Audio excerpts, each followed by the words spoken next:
Hi guys! All right, today we are going to be predicting the Metacritic scores for some of the biggest games coming out this year. I don't need a crystal ball because I brought my crystal brain. This is fun. We got 12 games across all the major platforms. Yeah. I also went back and kind of like looked at the history of some of these series. I did that same thing, yeah. In Metacritic. Some of them kind of surprised me because I thought they were much higher. I know. Yeah. Metacritic is like rough. It's harsh out there on Metacritic. Jeez. Metacritic used to be our life, but Metacritic used to be our life. No more. Yeah, we used to have to be the Metacritic whisperers and talk people off ledges. Yeah. When review scores were about to go out, that was a big, always a big moment on the marketing team. So it's kind of nice to just predict these now and not have to worry about it, honestly. But the fun thing is we're going to approach this like it's a challenge. This is your chance to get on the challenge board at the end of the year. When all these games come out, we're going to go back and see who got closer. There's a lot of tracking this year happening. I'm trying to help you out with this challenge board, okay? You're getting goose egged again. I'm not. You're trying to like get in my head. You're not helping. Oh, I might already be there based on your performance. You are trying to hinder me in my prediction. It was me holding you back all along. It was you all along. In the words of of Taylor Swift, it was you. Actually, it was me. I apologize, but not for real. Yes, that's what we're doing today, and we have a fun little story time as well. It's a ridiculous story. It's very ridiculous. We may be offending some of our listeners who are in the Pacific Northwest, but things that need to be said will be said. Truths that need to be told will be told. As always, every episode, everything that you see here on the Kit and Krysta channel is made possible by our wonderful Patreon subscribers. Thank you so much for continuing to support us. We just had a very, very fun Oh my gosh. Meetup. We had the best time at our One Up Club tier and Superstars meetup where we played some GoldenEye online. That was legit like one of the best meetups. I know. I think it's because we all like collectively as a group had the GoldenEye nostalgia. Right. And we just had some ridiculous matches. Yeah. Like in my group, we did like The slappers only. Yeah, I'm glad I wasn't in that group. That was fun. We were just walking around like slapping each other. Yeah. Oh my gosh. And you guys are doing like a first to a certain point. The number was way higher than it should have It been. took you guys like 30 minutes know. to get to. I was like, you guys still going on? We had played like 3 other games at that point. Yeah. But we all agreed that it was like, we all felt like we were back in college again. I Like know, it felt so much totally fun. true. Yeah. That game holds up. It was janky, but it holds up. I got the GoldenEye Mania again. We're going to be talking about that in the games we have been will, playing. But yes, yes. Patreon. You can sign up for as little as Yeah. $2 a month. Join us, why don't you? Yeah, it's really fun. We have lots of cool perks for our Patreon subscribers, including the ability to ask us questions that are featured here in this here podcast. We also have a Patreon-only Discord that we talk about all sorts of things with you guys during the week, and it's awesome. Yeah. It's good stuff. The first thing it says on this here Google Doc is a statement of Google fact.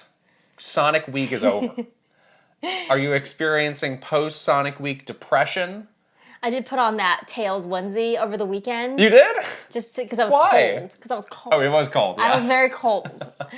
We're going through a cold snap. I don't know. We're California, we're wusses. So when we say cold snap, it's like 30 degrees-ish. And for that, when it's like that low, we're babies. But anyway, Sonic Week is indeed over. What a great time we had during Sonic Week. We did all sorts of videos that were a little bit different for us, including my favorite one, the movie watch-along. Yeah. And it seems like our community loved the movie watch-along. I know. There's lots of requests for other movies to watch. We'll do it. I think we should do it. That was really fun for us. That was one of those things. It was kind of like the Splatoon rap video. It's like, okay, we'll do this, but then it was the next question was how do we do this? How though? But we figured it out. We figured it out, and it sounded like people enjoyed it. And there was a comment that I loved that was like, I watched this movie so many times that I just was listening to you guys, and I didn't even need to have the movie on in the background. I knew exactly what you're talking about, and I thought that's a good way to do it as well. I used to love listening to on DVDs like the director's commentary. Oh, you did not direct the Sonic movie, let's be clear. No, I didn't. But like it's a fun way. Like once you've seen it once and you kind of know everything, like it's a fun way to experience it again with somebody else's perspective. That's very true. And yeah, and we just had so much fun, like learning. I mean, I certainly had a lot of fun learning about Sonic. I don't know. You do you feel like you've been rehabilitated, or how do you feel now that you're sort of in the post-Sonic Week timeline. We did have a breakthrough with Katie, understanding that my dislike of Sonic was really a dislike of 90s Sega marketing. That was big. Yeah. I'm never going to be the number one Sonic fan, but I can at least understand the appeal. Yeah. And now that I'm separated from that hatred, I do feel like I have a bit of closure. That's kind of nice. So, which is great. Yeah, that's actually really nice. I am a self-proclaimed Sonic music stan now. I'm a big Sonic music fan now, for sure. Like, that was a huge surprise for me. I love music and video games, always, but I just haven't really played these games, so I didn't know.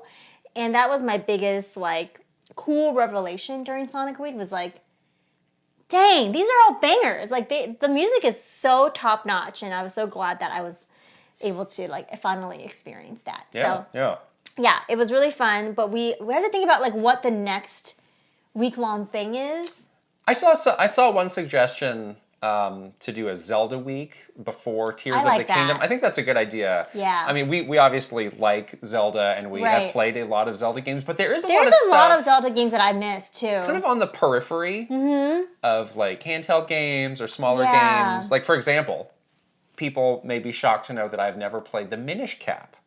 Oh, have you ever played that? I have played that one. So that's just a blind spot for me. That could be something cool to explore. There are a few that I haven't played, like the CDI ones. I've never played that. The Oracle of the Seasons ones. I've never played those really fully. Like, I may have played like 20 minutes of it, but I have not played. So no announcements just yet, but I thought that was a fun idea. Because it's not limited to things that we hate, obviously. Let's hope not. Yeah. It's like we should go, it's fun to go deep on a particular, like one thing. That's what I took away from Sonic Week was like, it's really fun to just like get really immersed in one thing for a whole week. That was cool. Yeah. But yes, maybe we can do that for the upcoming Tears of the Kingdom. Right. Yeah.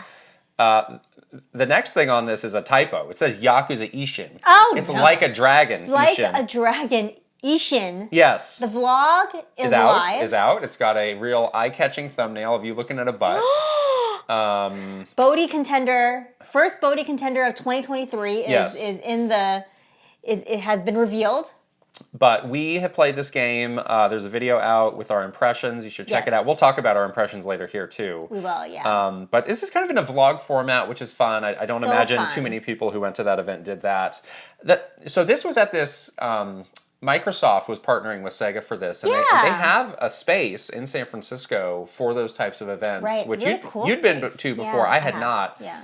I really liked going there. It was super impressive. The inside of that space is really cool, and we showed in the video. I'm very lucky to live like very close to that, so I was able to walk there, and we kind of just show you what it's like going to and being invited to one of these preview events as a creator, like what that looks like and what we did, and so we hope that you like sort of the true like hands-on impressions that typically people do at these preview events, mixed with sort of our favorite thing, which is doing a vlog. So I thought it was really fun. They have Master Chief graffiti art. They do. Outside. They do. That's how you know cool. It's a Microsoft space. They had a neat kind of history of Xbox display where that was all very these cool. Xboxes were behind glass and beautiful you could see. Beautiful space. They have like neon lights and the setup for the game was really cool. They did have a moderately cringy neon sign that's like, it's on brand for them. I don't need to get a life. I'm a gamer. I have lots of lives. Well, that could be like a Walmart early t-shirt slogan. Cringe. Yeah. It's okay. We're here for it. It's okay. But otherwise, that was a really cool. Good place to have an event like that. Very cool. Yeah. And the game is awesome, and we'll talk about that in a little bit. We were also we had such a busy week last week. The last 2 weeks have been a little bit rough for us. This week is better though. We were on the Nintendo Prime podcast. That was so much fun. If you would like to check that out, chatting it up with them about all sorts of different things. Yeah. Lots of big meaty topics like what Nintendo needs to get right for the next console, what people are thinking about Tears of the Kingdom. I was glad to be among people that I think we all had a lot of similarities with, and a lot of things in common when we were talking about all of these big topics. And it's like you just like people who agree with you. I just like people who agree. That's just with what me. you like? No, that's not true. Yes people. Fight me. Yes, men and women. Fight me. Wow. Come at me. I dare you. Just kidding. But no, it was really fun to hang out and chat it up with those guys. Yeah. It's interesting how certain things really endure with people and stick with people. So we had a topic which was like, what does Nintendo need to put in the next system to make it a success? Yeah. And somebody right away blurted out themes and folders. Themes and folders, which, yeah.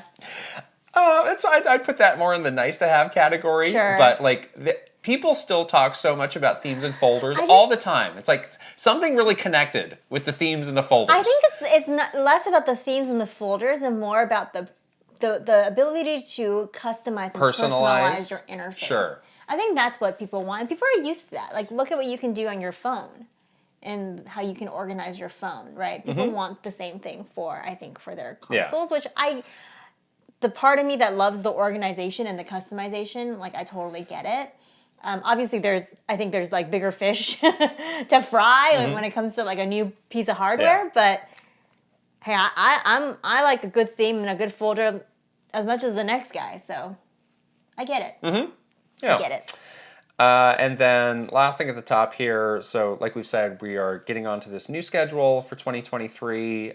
Since we had Super Kit and Krysta 64 for this week, the Like a Dragon vlog. Next week we'll be streaming. Yes. What will we be streaming? We don't know yet. Not a Sonic game. But beyond that, we don't know. Yeah, we'll decide soon. We will decide. If you have a suggestion, let us know. Yeah. In the comments.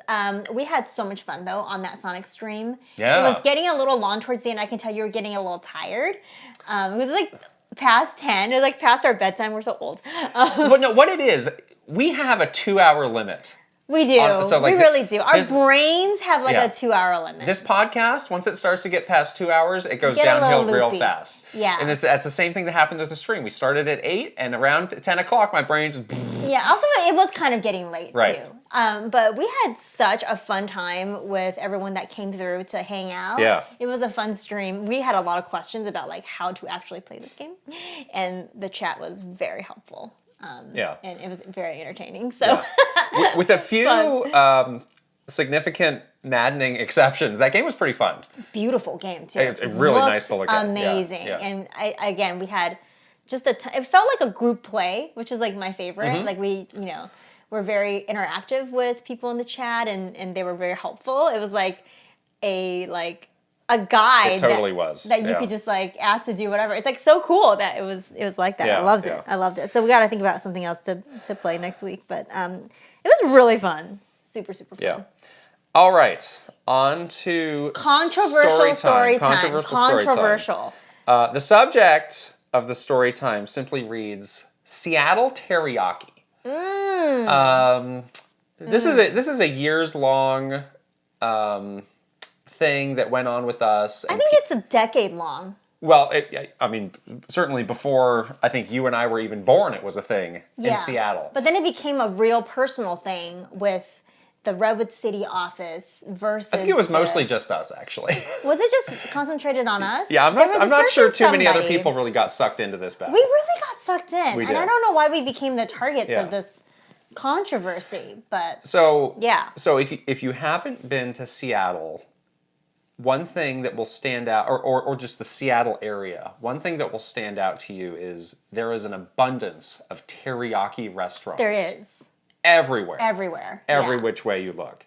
And I always thought of it just as kind of like a funny little quirk of like, they like teriyaki here, okay. Right. And who doesn't? There is quite like, a good food scene in Seattle, and they have lots of different like kinds of cuisine. Right. It's like very diverse. So it was I kind of chalked it up to, it's like just part of it, Yeah. But it is like more than other cities. It's a lot. Yeah. Now, do you like teriyaki? We should say before we go any further. I like teriyaki. Sure. Yeah. I don't know anybody who dislikes teriyaki. Right. I mean, it's not something that I'm like craving all the time. On the daily, you're having teriyaki. Right. But like it's so simple that I don't know why people would dislike it. You know what I mean? It's like chicken and rice. Right. So, the majority of the story actually takes place in New York, believe it or not. Yeah. So we were both on a trip to New York when Nintendo still had that office in New York on Park Avenue, that really nice office that we showed when we went to New York.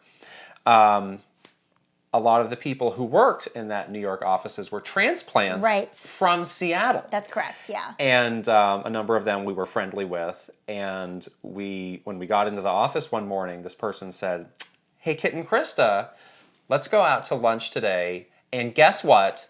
There is down the street a new place that's open that we're really excited about to take you. They serve amazing Seattle-style teriyaki." Right.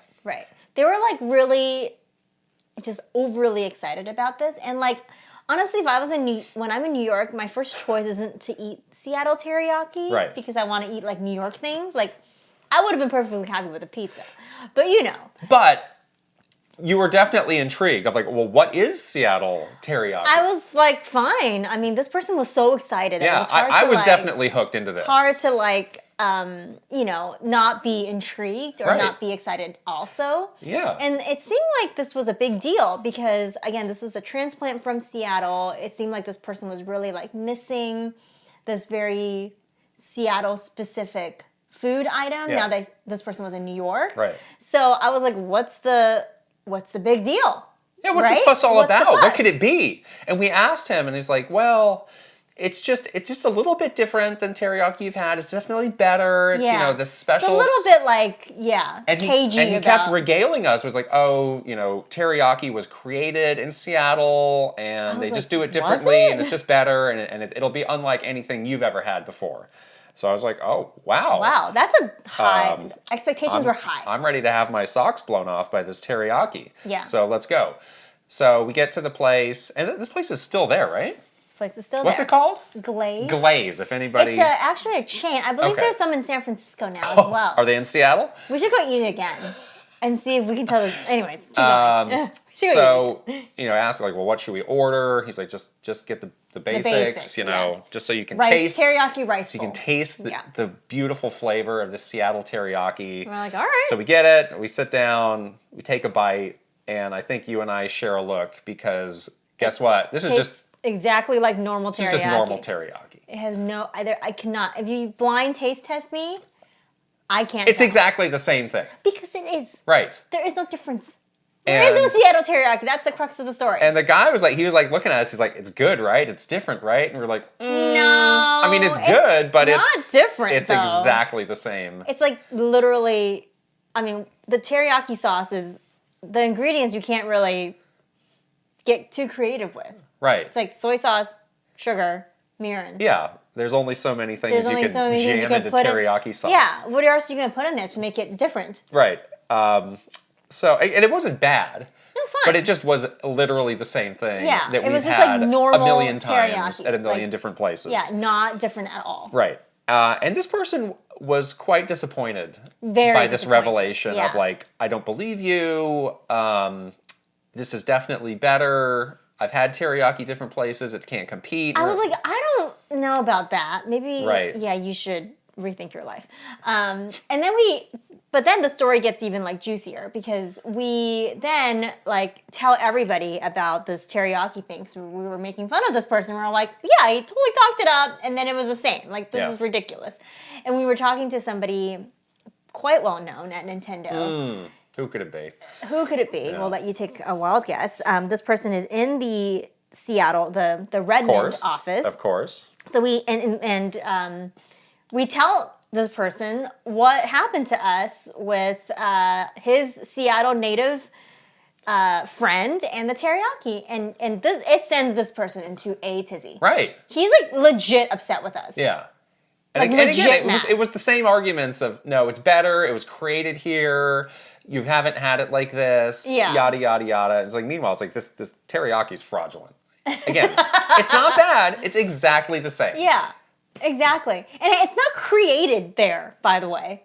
I did Google this, and there are some claims that it was. I mean, you can't say that because it's so generic. I think that may be a stretch, but it's a stretch. They do it is a belief. Heard of a place called Japan?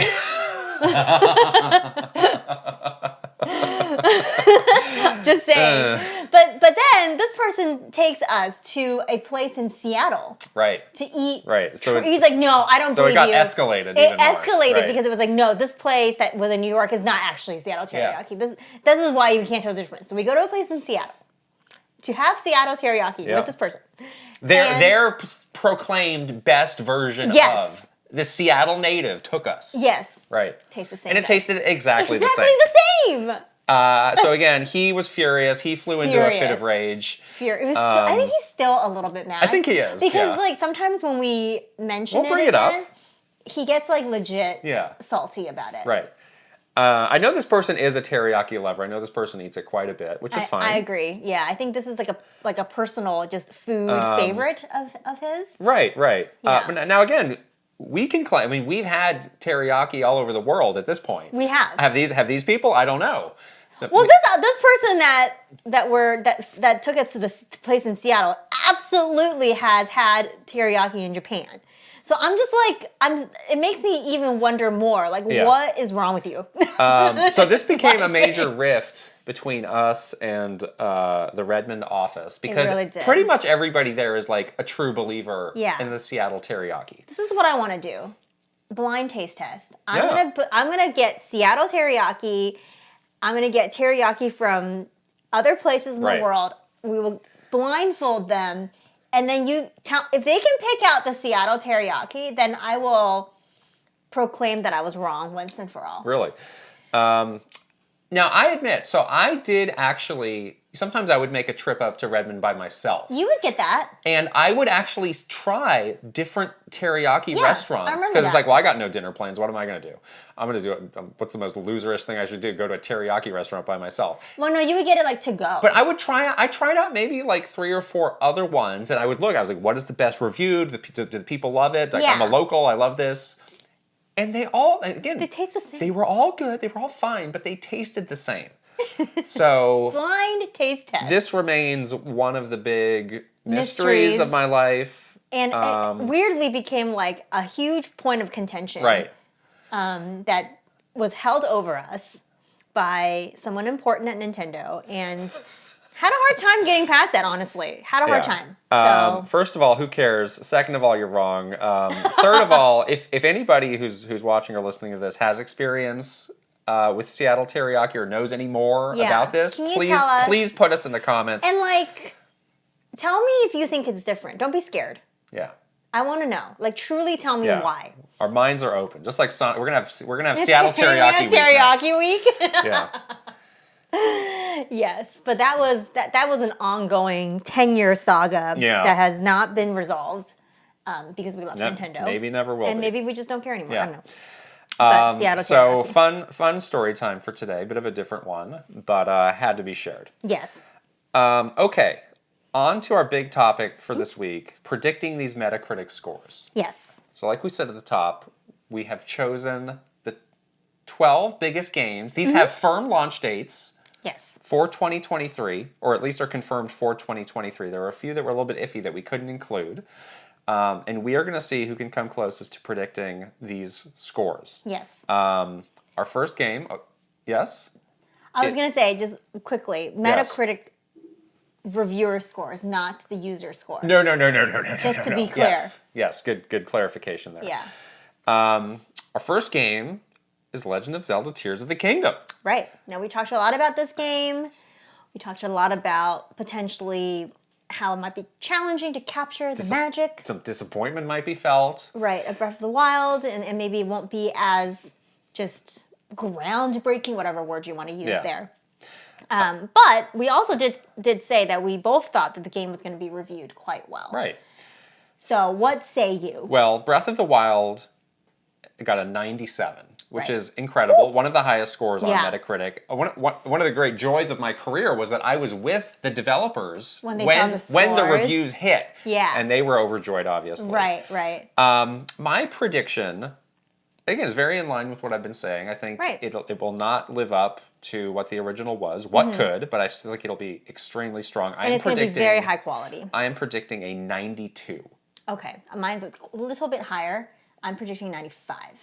Oh, 95? Yeah. Wow. Okay. I do think the cachet of the game.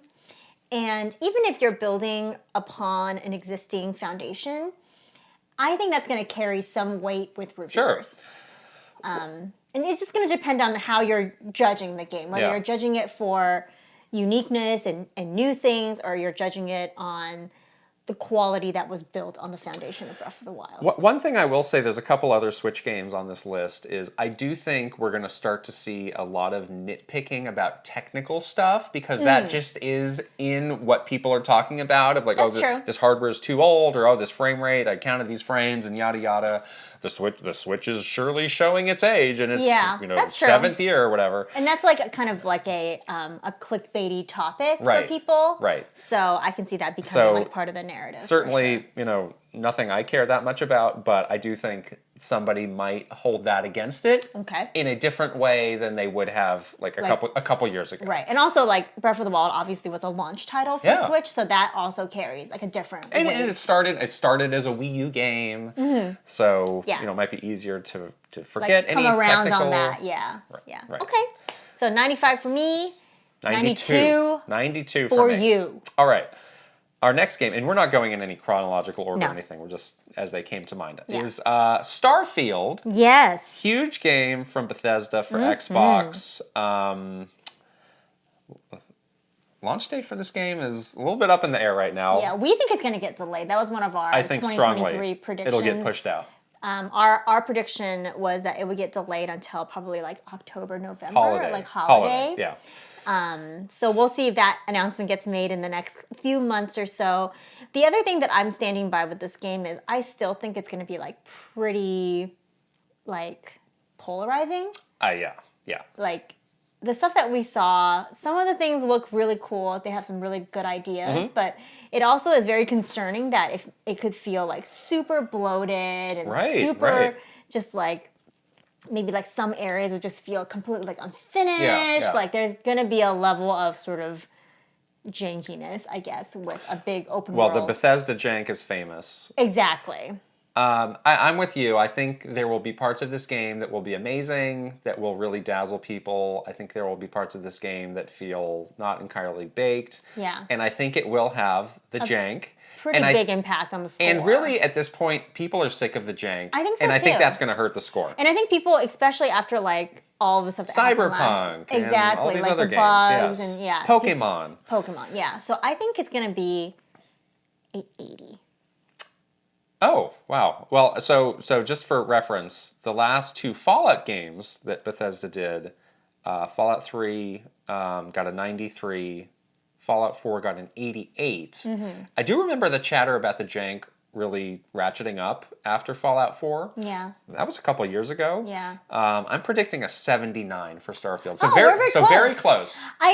I thought about going into the 70s. I think that there's going to be enough good ideas, new ideas, that will, and just like the triple A-ness of it will carry it through to the 80s, but I think it's going to be like barely. Yeah. They're just barely going to crack squeaking by, that B mark. Yeah. Okay.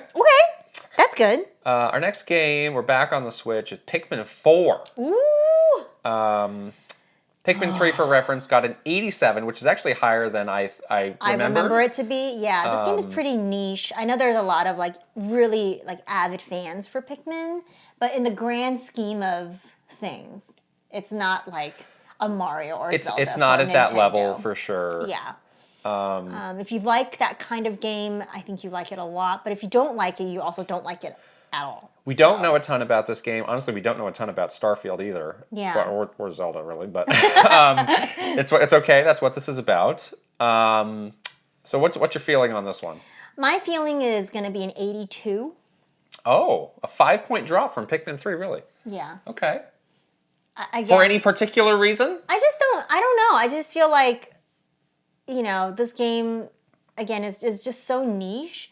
I'm not sure what like new ideas will be in this game. I'm sure it'll look pretty. Yeah. I'll have that going for it. It always looks nice. But besides it having like the Miyamoto cachet and like the sort of the legacy of Pikmin, like I just feel like Nintendo's been trying to make Pikmin, like even Mr. Miyamoto's been trying to make Pikmin a thing forever. But I don't see the Pikmin fandom getting bigger. I only see it sort of almost decreasing a little Oh, really? Okay. Is my feeling. I don't know. Maybe I'm totally off. It's not a franchise I love, honestly. So I'm predicting an 85. Okay. I think this will be very close in the same ballpark as Pikmin 3. Again, maybe some points deducted because of any technical issues or limitations. I think there's a good number of Pikmin fans out there and in the media, and I think they will like this game. But yeah, I don't think it'll be a huge deviation up or down either way. Okay, so you think it's going to be pretty stable? Yeah. We'll see. Okay, our next game is Spider-Man 2. Oh boy. From Insomniac. Yes. Insomniac cranks out these games. But they're good. You wouldn't believe. And these games are always very, very high quality, very well done. So the first Spider-Man game, which was on PS4, got an 87. Yep. Miles Morales got an 85. I actually think Miles Morales is the better game. I actually think so too. We both played a fair amount of the first Spider-Man game, right? Yeah, we both played both. We both played both quite a lot. Yeah. And we both loved both. The faults of both of these games have been pretty clearly articulated and agreed upon, and I think Insomniac will take that to heart. I think so with too. This game. Yeah, that's the thing. I think they have shown that they can take a idea or take something that's built on a pretty cool foundation and actually make some serious improvements. Right, and do a lot better. Like those stealth segments in the first game were awful. They didn't have that in Miles Morales. Exactly. And they better not in this game. They made the Miles Morales one feel like so much quicker and just smoother as well. Like, I think they learned really quickly in the first game that people like to swing around and that's like the feeling that they want. And they put like a ton of that into Miles Morales. Right. I think this game's going to crack 90. I'm going to say... With the score of? 91. 91? Yeah. Okay. I think they're on the upward trajectory, in my opinion. My prediction is 90. So we're extremely close. It's good that we're not saying the same thing, though. Yeah. Because again, the challenge board, you got to win. Right. I really think that they're gonna make like a lot of good improvements to this, and I have very high hopes. I think it's gonna be high quality. I think they're gonna do really good. Yeah, and they're they've track got record. Interesting new characters that they're introducing, new villains. Yep. Everything is lined up for this to just be a smash hit. Exactly. Every which way. And it's going to look fantastic, obviously, on the next gen. Right. Or like on this gen hardware. Yeah. So, if any, it's just going to keep getting better from before. Yeah. So I definitely agree with that. All right. Our next game is a game that's coming out soon. Star Wars Jedi Survivor. From EA and Respawn. The first game scored, to me, a surprisingly low 79. I wasn't surprised by that. Really? I feel like these games also can be hit. These games? What do you mean by these games? Kind of game. What? Like what? I don't know. Just Star Wars games? Yeah. Or action games? Star Wars games. Did you play this game? No. It was busted. It looked boring. Oh, no. I did play this game. Was it boring? Well, I had some problems with puzzles with this game. It was slow. It was really fun. Okay. I will say, Respawn, I strongly feel, is one of the best developers in the business. I am feeling much more confident about this game. I'm predicting an 87, so a pretty significant jump of 8 points. No? Down? 79. Exactly the same. Yeah. Oof. I don't think it's going to get better. It's not going to get better. It's not getting better, people. It doesn't get better. That's it doesn't get better. This game is so generic looking, too. We were talking about when we saw like the trailers and stuff. Well, the main character is very generic. Well, the game itself also looks generic. generic. That's a concern. Oh, see, I was really liking that trailer they had at the TGAs because there was so many little Star Wars Easter eggs that they had put in there. I don't care about Star Wars as much as you. Wow. So you're just hating. I'm not hating. I'm just saying that this is like one of those things too, where it's like unless you're a massive Star Wars fan, you may not catch all those things. All right. And then it's just not going to feel like that special. All right, we can. This is good. Strong disagreement is 79. Good. This could really swing the challenge board for you, one way or another. 79. Okay, fine. This is like a game of like Price is Right. Oh, I love that 99 show. cents or $1. Oh, yeah. 79.1 cents. Yeah, exactly. Our next game is, I think we're both looking for it. Well, maybe not so much you. No, this is okay. I'm not as scared of this one. Okay, the Resident Evil 4 remake. I played this one and I wasn't that scared. Lot of points of reference here. So the last original game in Resident Evil is Village. That got an 84. Mm-hmm, yeah. The Resident Evil, they've been doing all these remakes. The Resident Evil 2 remake got a 91. Then Resident Evil 3 got a 79, so kind of all over the place. Kind of all over the place. Original Resident Evil 4 is an all-time Metacritic classic at 96. Woo!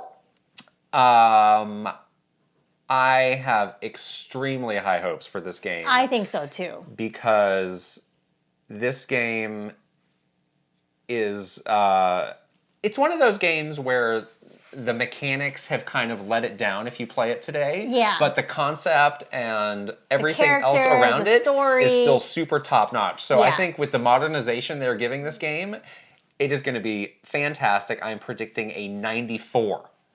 Oh. Really high. I said 95. Whoa! 95, I think 95. Oh my god. This is the one. This is the one. This might be the topper. This is not my highest score. I have a higher score. This is my highest score. Wow, okay. Yeah, this is my highest And you're score. going to play this game? Oh, yeah. Really? You're not going to be scared? I don't think I'm going to be, because I wasn't But the chainsaw guy chasing you No, around. that's like kind of funny. Yelling at you in Spanish. It's not as scary. Is he hot, though? Is that well, he has a burlap we sack need to over see his head, so we don't know. No, this is a game that I think is not as scary as some of the new Resident Evil games that we've played. It's definitely very action-oriented. It's more action, Yeah. exactly. Yeah. No, I'm a fan of Resident Evil 4, and I'm Okay. excited about this. But I think you're completely right. Like, when we played Resident Evil 4, like, way back when, like, there was, like, hardware limitations and stuff like that. Well, I think it's more of a controls thing. I did go back and play the Switch version of RE4 a couple years ago, and the controls did not hold up Right. in a way that I expected them to at all. And I was like, this is really a tough way to play this game now. So, but again, everything else is so top-notch. I think it's gonna be awesome. It's gonna be up there. Yeah. Yeah. It's gonna look great, and it's gonna feel great. And it's just gonna feel like a modern, Yeah. you know. It'll be interesting to see if this, again, we're making a lot of assumptions here. Like, I don't know, have we had a remake be part of a Game of the Year conversation in a really serious way yet? Yeah, that's a good question. I guess it depends on how different it is from the original. Yeah. I wouldn't say I wouldn't count it out though. Maybe the Final Fantasy VII remake, but that was really like a very different That's a different game. Yeah. Basically. Yeah, that's what I'm saying. At some point, that's going to happen, though. You're going to have to. As more and more games get remade and, Yeah. and the games that were great get better, you're going to have to I think it can be a contender, though. I don't think you should rule it out just because it was a game that was, developed years ago. You're still doing stuff to it to make it new and different and modern, so... All right, next, I had to group these together because this is the glut of games in the summer that I'm That's right, that you're nervous about. Fussed up over. Yeah. Diablo 4 is first. Diablo 3 on the PC got an 88. Mm-hmm. And then when it came out on console, it jumped up to a 90. So it actually went up going from PC to console, which I did not remember or expect. For people. Felt great on Switch. We played a ton of that game on Switch. So good on Switch. Really well done, really fun. Very well done. Did not feel like there was anything lost in that translation. Yeah, exactly. Diablo 4. So Diablo 3 is kind of an old game at this point. Super old. I remember you and I played that game on PC. That was like the last PC game I played I think that was in a really one of big the last PC games that I played. Like that was big probably PC like multiplayer the early game. 2010s. Yeah. So it has been a while. It's been a while. My feeling is that this is going to be a somewhat steep drop. Just because I think people are maybe... Over it? A little over it, or maybe wanting to see more change from this series than just the click, click, click, click, click, click, click, click, click, click. I don't know. People sure like to click. There's a lot more loot games now. in a lot of different genres. Competition is a little bit higher than normal. Right. Than back in the 2010s, honestly. Right. And maybe I'm just projecting how I might be feeling about this game of like, how many times can we do this? I don't know. The formula works, though. I'm predicting an 81. Still very respectable, but certainly not an 88 or a 90. I gave it an 86. Okay. The other thing about this game is like there's been a lot of stuff coming out about like, the development's kind of a mess, and they've had a lot of starts and stops on this thing, and it's like that seems to happen a lot on these Blizzard games. Yeah. But it doesn't seem to affect the quality. Never what you want to hear. Yeah. But the quality of it doesn't seem to drop or anything like that. Yeah, for the most part, they work it out. But keeping it together generally. Just saying. Yeah. All right. So you said 80 what? 86? 86. 86. Okay. Versus my 81. Okay. Yeah. Next, Final Fantasy 16. In Roman numerals, that's what? That is XV1. Good. I did it. You did it. And just drop the Roman numbers already. It's getting silly. Somebody said that they do use it still. Huh? We had like somebody comment from Rome that was like, I still use this. In Rome? There was a comment. Was it one of these joke accounts? It was like Julius Caesar? No. It was like the account? No. It wasn't Julius Caesar. Okay. Had to ask the question. Anyhow, so the last couple Final Fantasy games, Final Fantasy 15 was at 81. So that's, I mean, by Final Fantasy standards, that's pretty shaky. Final Fantasy 7 Remake was pretty widely liked, 87. I was going to say that was higher, yeah. Final Fantasy 16 is very different from Final Fantasy games in a lot of ways. But we're also back to like the fantasy part of it. Although we do have some interesting... Right. The fantasy, I have been wanting more fantasy. I think a lot of people have. Final Fantasy for a long time. Right. The guy who has worked on Final Fantasy 14, who everybody seems to love so much, is involved in this game. Right. That seems to bode well. Very promising. It seems to have a more like hard-edged storyline to it. Yeah. Maybe a little bit more mature. So this is honestly a kind of a hard one to project with how much that's different, and you don't really know yet. Are they going to pull it off? I lean towards yes, they will. I think it's going to be great. I am predicting a 91. Oh. I'm predicting an 89. Okay. Still a great score. Yeah. Yeah.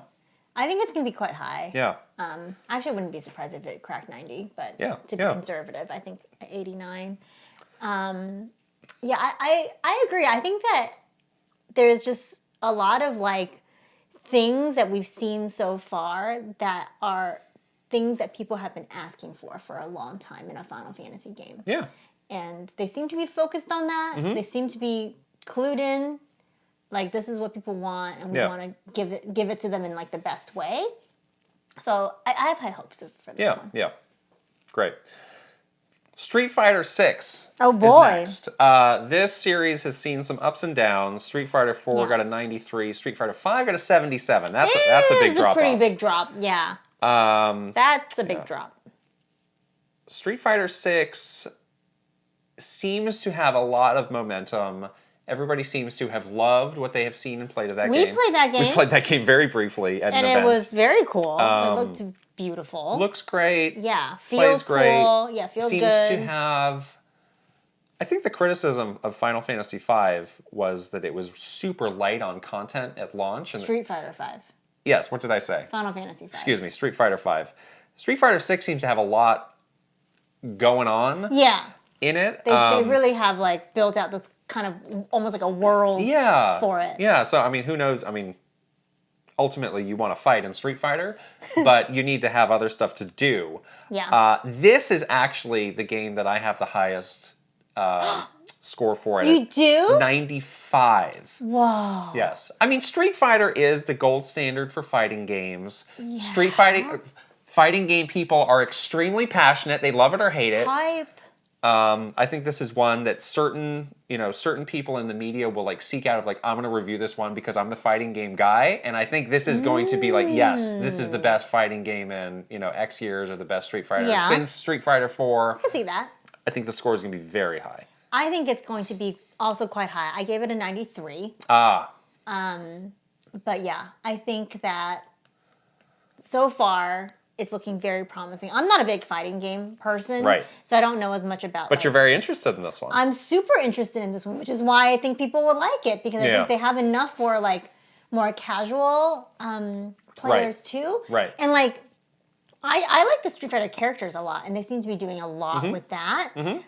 So I'm really curious to see like how much of that they kind of balance into the game, like beyond the like the very technical fighting parts of it, which is very cool. I know for people who love fighting games.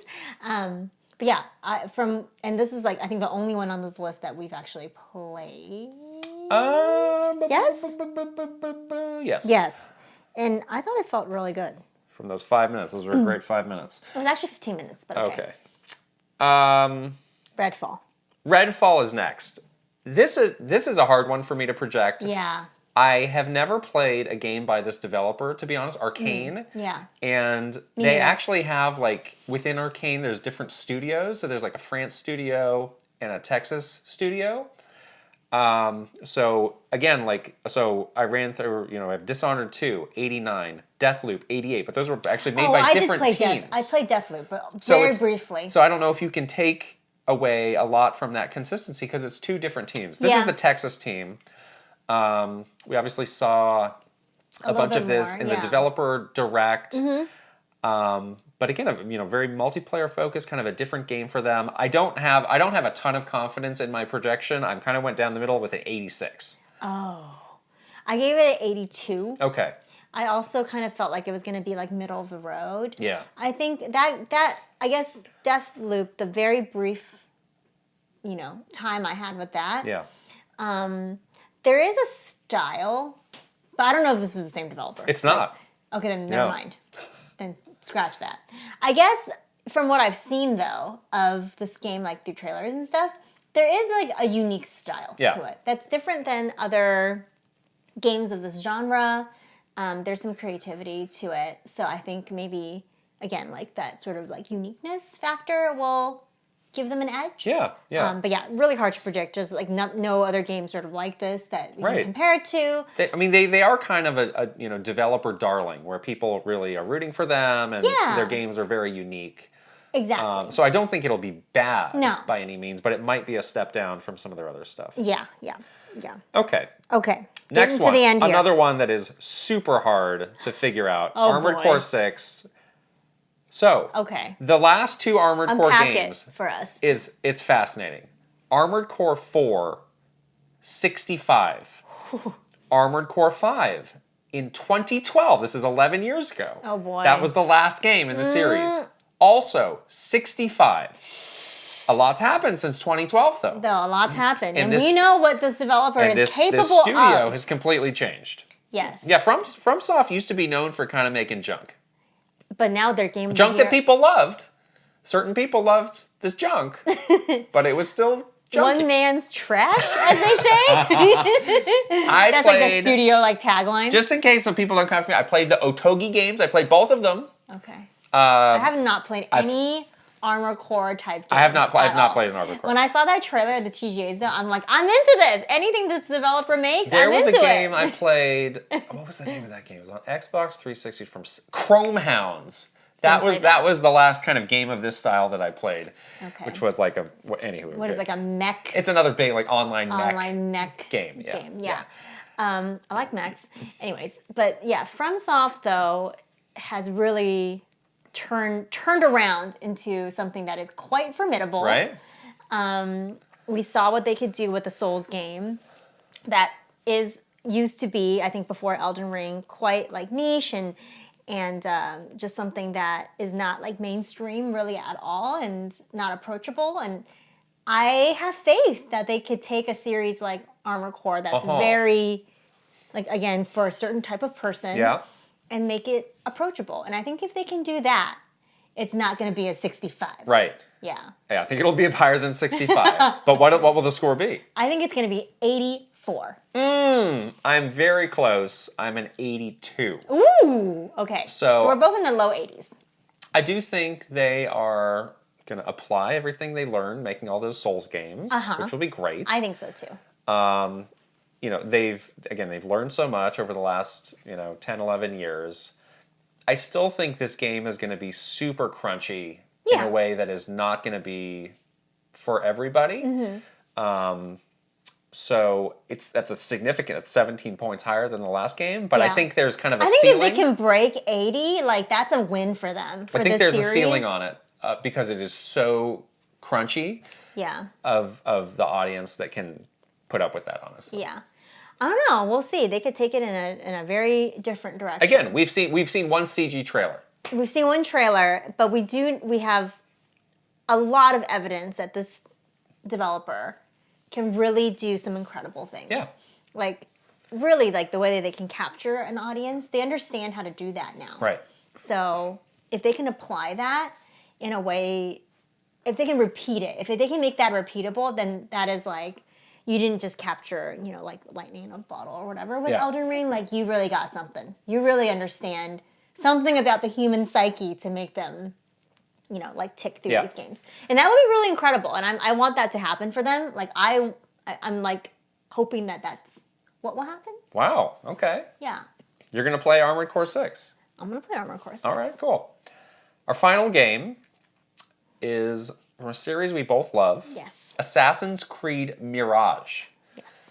So we actually know a fair bit about this game. Yeah. We know that it's going to be a change in direction for the series to kind of the focus original games, which were kind of smaller in scope, more about the assassinations, less about this, crazy action and these gigantic open worlds. Yep. So which I kind of am looking forward to, honestly. The last 3 games have been in that style. Yeah. So again, I don't know what you can take away from this, but just to say, Assassin's Creed Origins, 81, that was Egypt. Yes. Assassin's Creed Odyssey, Greece, 83. Assassin's Creed Valhalla, Vikings, in England, 84. So they did get a little bit better each way. Ticked a little bit I up. would rate those games much higher than those scores. I think so too. I think those scores were Origins especially surprising. is excellent. I would give it way higher than 81. I actually think the focus and the sort of the scope resize is going to be good for this game, because when a game is too open, I think it can it can be like janky. Those games were too big. Too big, and you're not. There was too much stuff in there. Those games were way too long. The player is not really getting like a lot of value out of that. So if you just focus on stuff that they are doing, making that like super awesome, top notch, like I think it could be. I remember amazing. hours 50 to 80 of my Assassin's Creed Valhalla playthrough was doing a lot of the same thing. Yeah, we were like storming those castles. Wrap it up, guys. Yeah, I was like, I had looted enough villages. I was good. Like I don't need to looting the monastery for the last time. Yeah, I don't need to loot the bishop's chest 1 more, 10 more, 20 more times, people. So yeah, I think it's gonna get higher. And the score is 87. Whoa. I actually have the complete opposite. Feeling as you, where I think people are going to play this game. So I think people are saying now, yes, we want the smaller scope game. That's great. Let's get back to basics. But I think people are going to play this game. You know what? What's missing? We actually need something bigger. We need the grand scope of these other games. What if the smaller game is like really good? Like really, really good. I think 76 is the score for this. I think people are going to be like 10 points lower than me. fails to live up to the blah blah blah to the high bar that the series has set for itself over the past installments. Oh no. But again, as I was going through these scores, all the scores for Assassin's Creed were surprisingly low. That's the one that I was like, I don't understand this. Maybe we're just such big fans of this series that we're like, come on. Who cares? Yeah. I don't want it to do well. I really do. Yeah. I'm hopeful that they like really concentrated their efforts to make it like really top notch. You know. So we got some divisive scores between us here. That's good. There's some that we were close on. Yeah. Some that we were definitely like really. This is I think the biggest difference. And we have, I think each of us have a different highest score. Yours is Street Fighter. Mine is Resident Evil. So yeah. Good year for Capcom. Wow. Oh, true.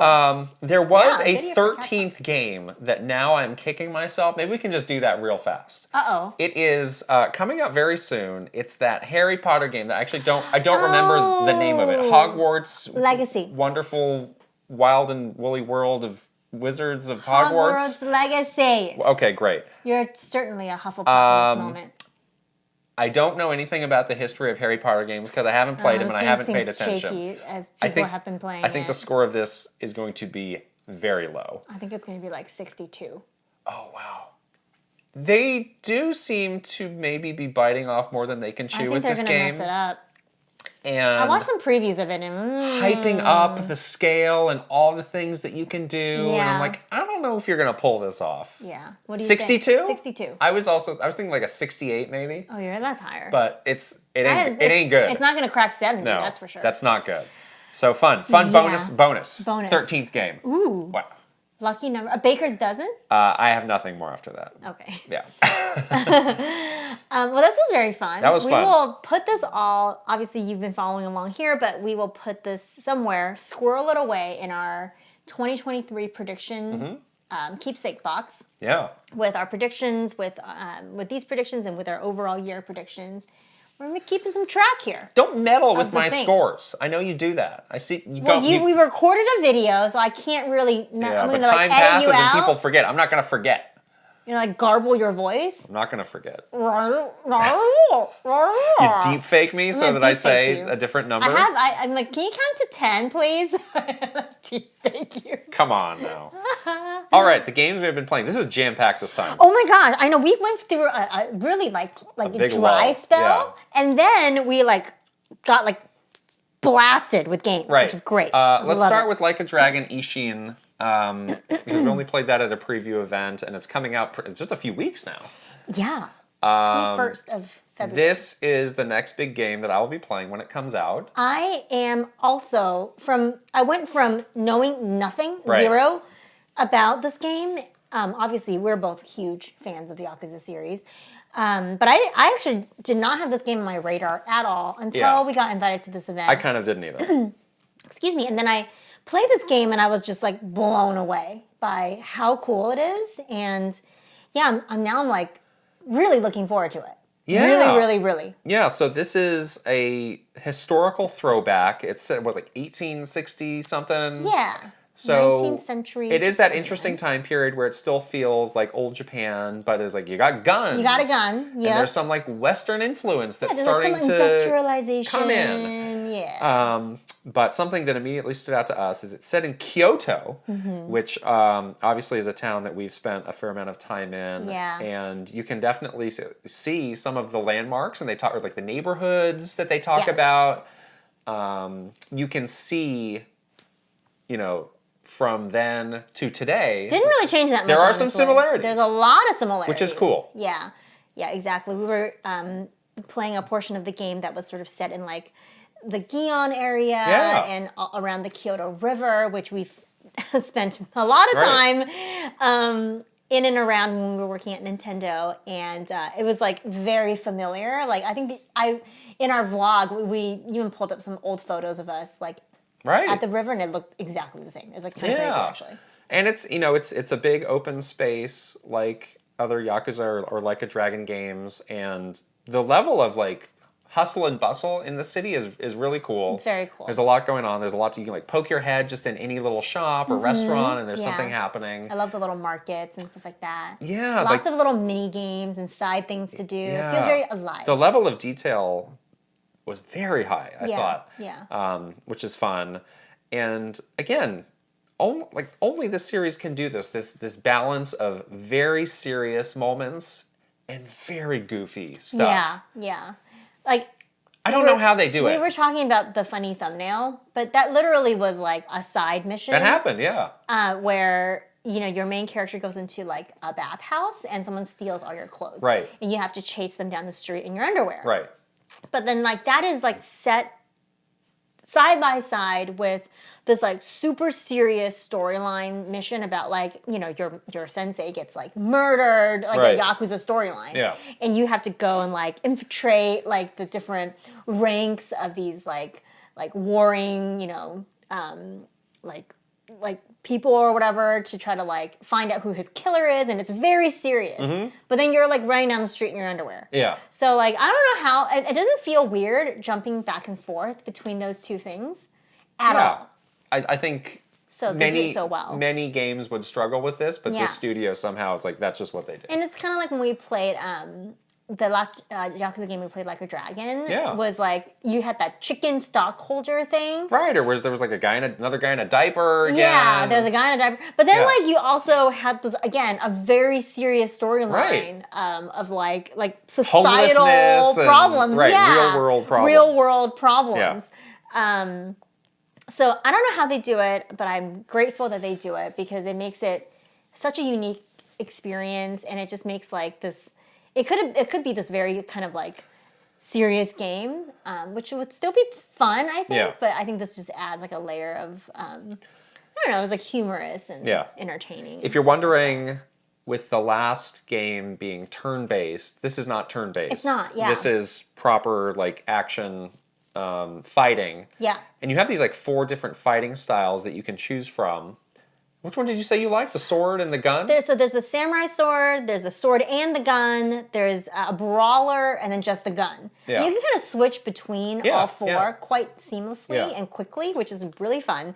I like the sword and the gun because you're like dual wielding it basically, and it's really cool. You're like slashing away, and then when they fall down, you can like shoot them. Yeah. So that felt pretty good. But, I'll say I don't think I've taken full advantage of all the different fighting styles in these games. Yeah. Maybe because I've had a hard time like differentiating.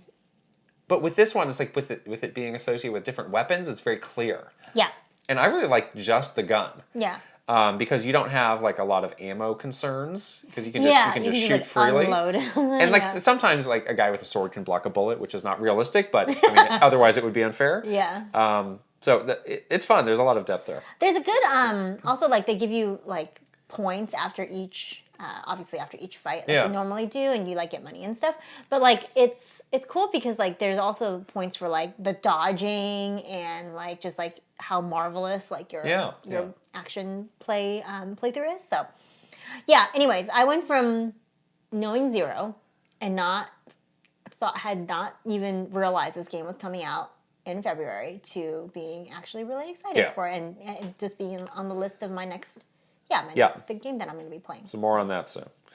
Fire Emblem Engage, we're continuing to play. You have surpassed me with the story, deep. so I'm gonna let you go lead on this. I am so like sucked in now to Fire Emblem.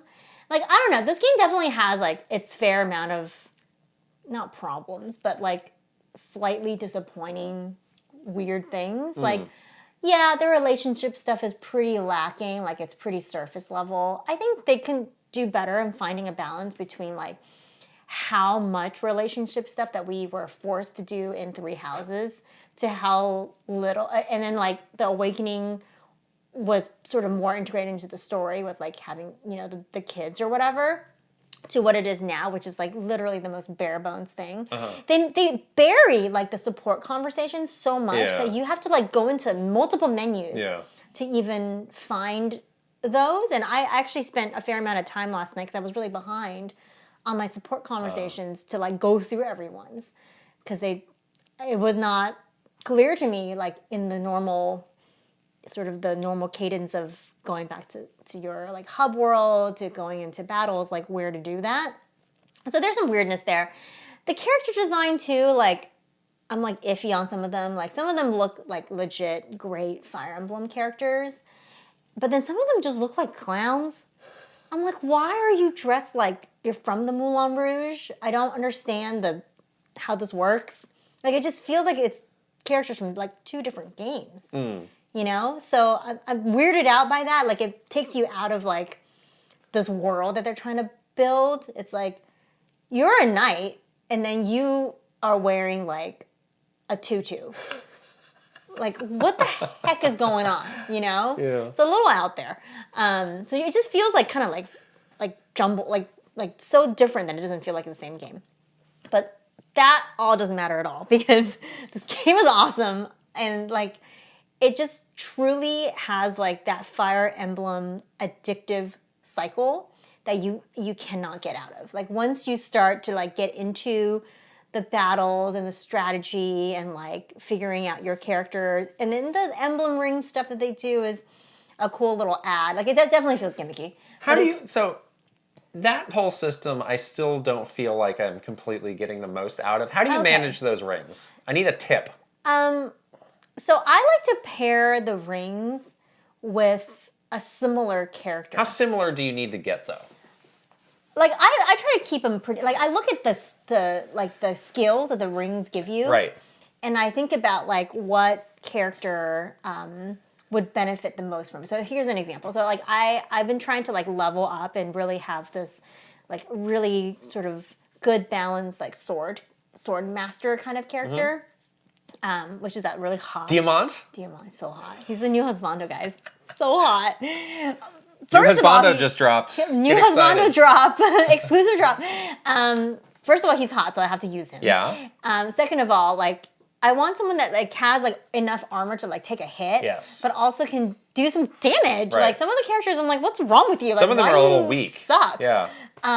So I had him paired with Ike, because Ike gives you like a couple of skills that are like very much sort of like strength based. He also has like cool skill where he can like bust through like barriers and stuff. So I usually keep him in the front with like another like maybe like a mounted character or like an armored character, but he's usually like the front line, and then I have like all the magic characters like behind him. Right. So I need him to like do some stuff in the front and take a hit and like do some damage.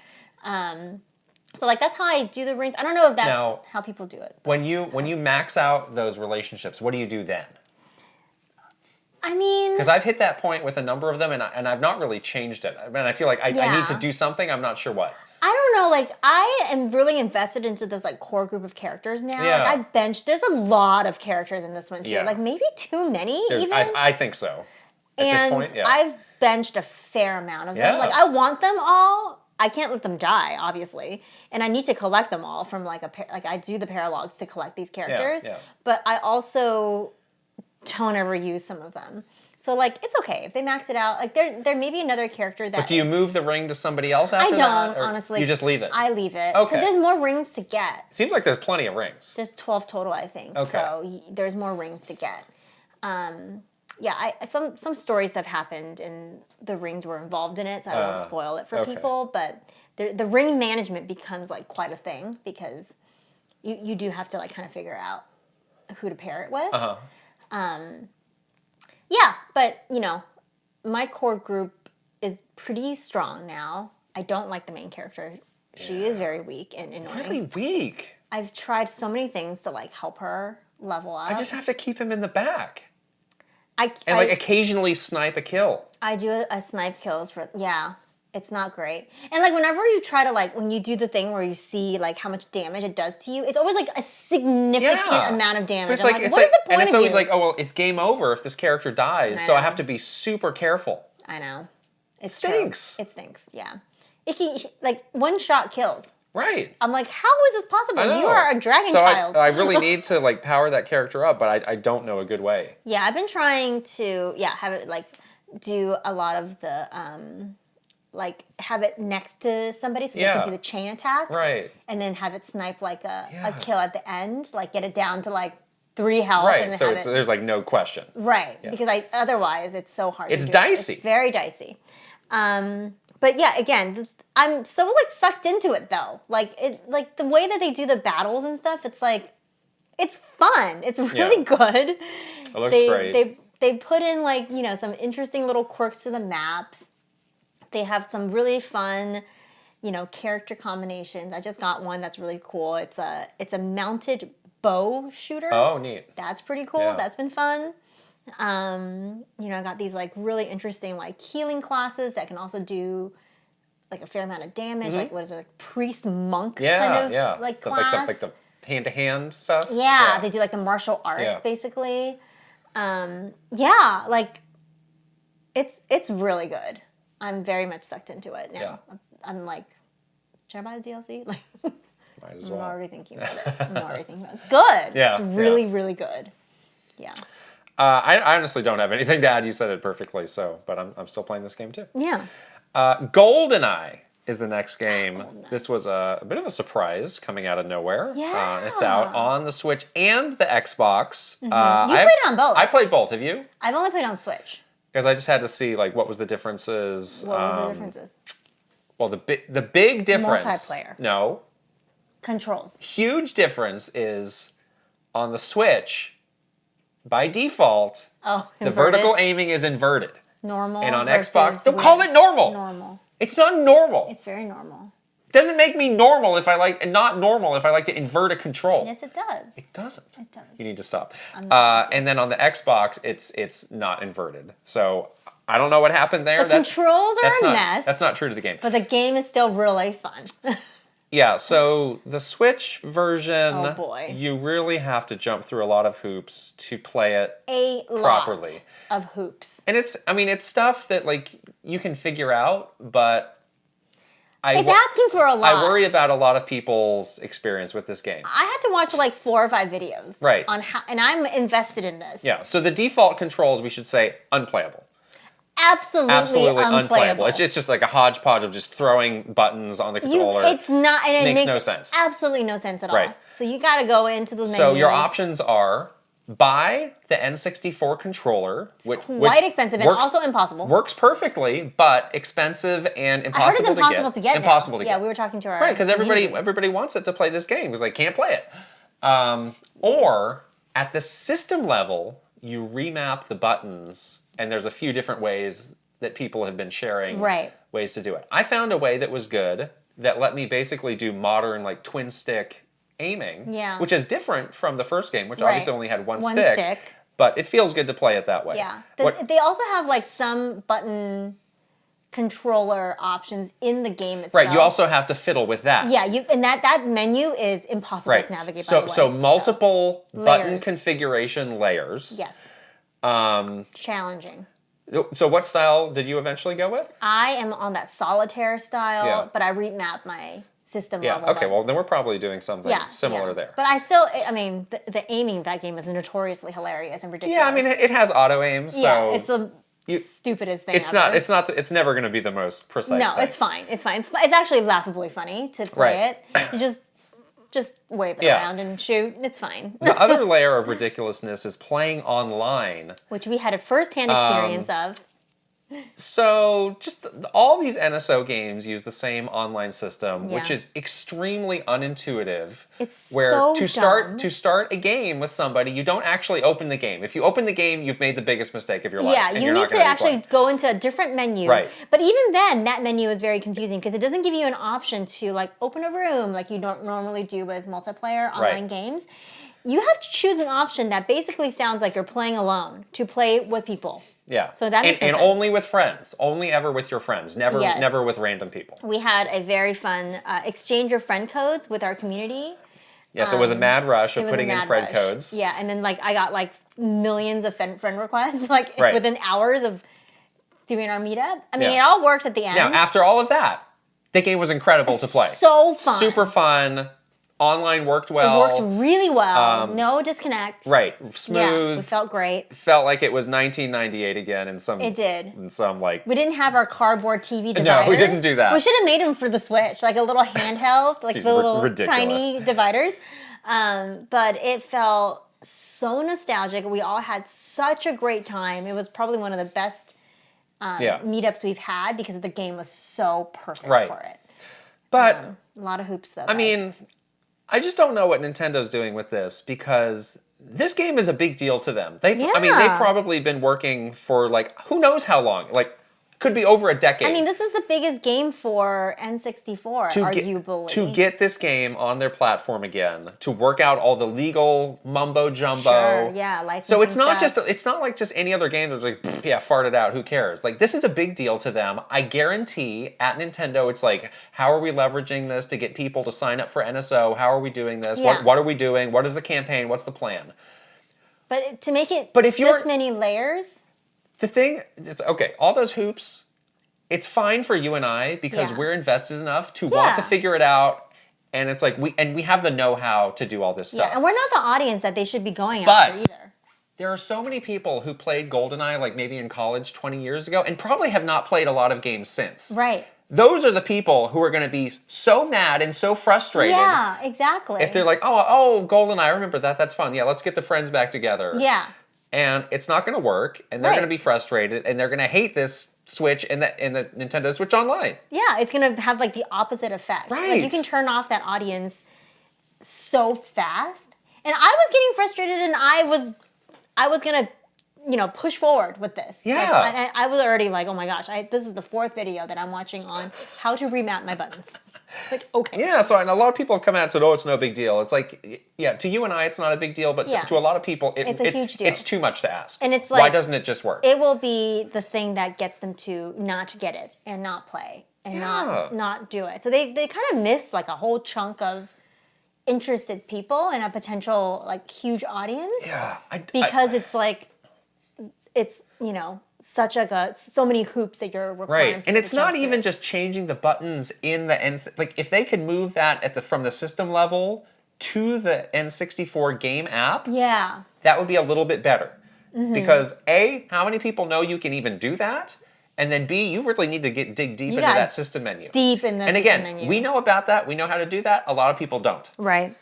Yeah, and then again, the online, the unintuitive. Oh my gosh. You're gonna put something, if it's Nintendo Switch Online, and you have really bad online interface, that says something about the way that you're looking at this whole thing. Right.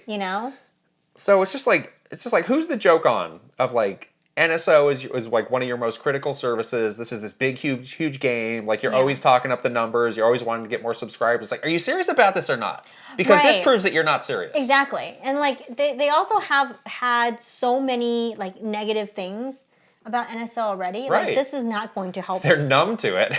So numb to it. It's like whenever we used to put up like an NSO video, we knew that the lights was going to get bombed. Yeah. And like in early days, people seemed to care a little bit, but and then towards the end, no one cared anymore. Yeah. Which is like, we just expect like, they're just hating on it again. It's like, there's some reasons. Reasons why they're doing that. Yeah.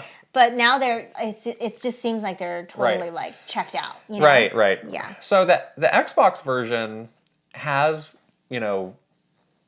modern controls out of the gate, which work. You don't have to do any of that stuff, but it doesn't have online play. So there is no one like perfect version of this game, which is kind of a bummer. Yeah. So I think what I'm going to do is like for single player, I'll just play on Xbox, and then next time I'll play online. Obviously, I can only do that on Switch, so that's what that's going to be. And then we already remapped our buttons, so right. So that's ready to go. Yeah, we figured it out after like hours. Yeah, there's been a lot of debate of like, does this game still hold up? I think it does. It does. If you didn't play it in that era, maybe not. You might have a hard time. Yeah, it looks really bad, but like in the best way. Like it just completely takes you back. Right. To those days. This is like one of the most iconic games of that era. Yeah. I think everybody had like a lot of core memories of this game. Yeah. Even the single player, like there's a lot to it and a lot of secrets and a lot of ways that you can approach it. And I've been having a really fun time going through it again. Me too.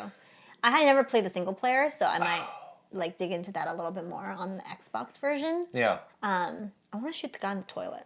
You still haven't done that? It's the second level. I want to shoot the guy on the toilet. It's the second level. I played the first level, and I was bad at it, guys. Really bad. But I played it on Switch. Maybe that's why. Okay.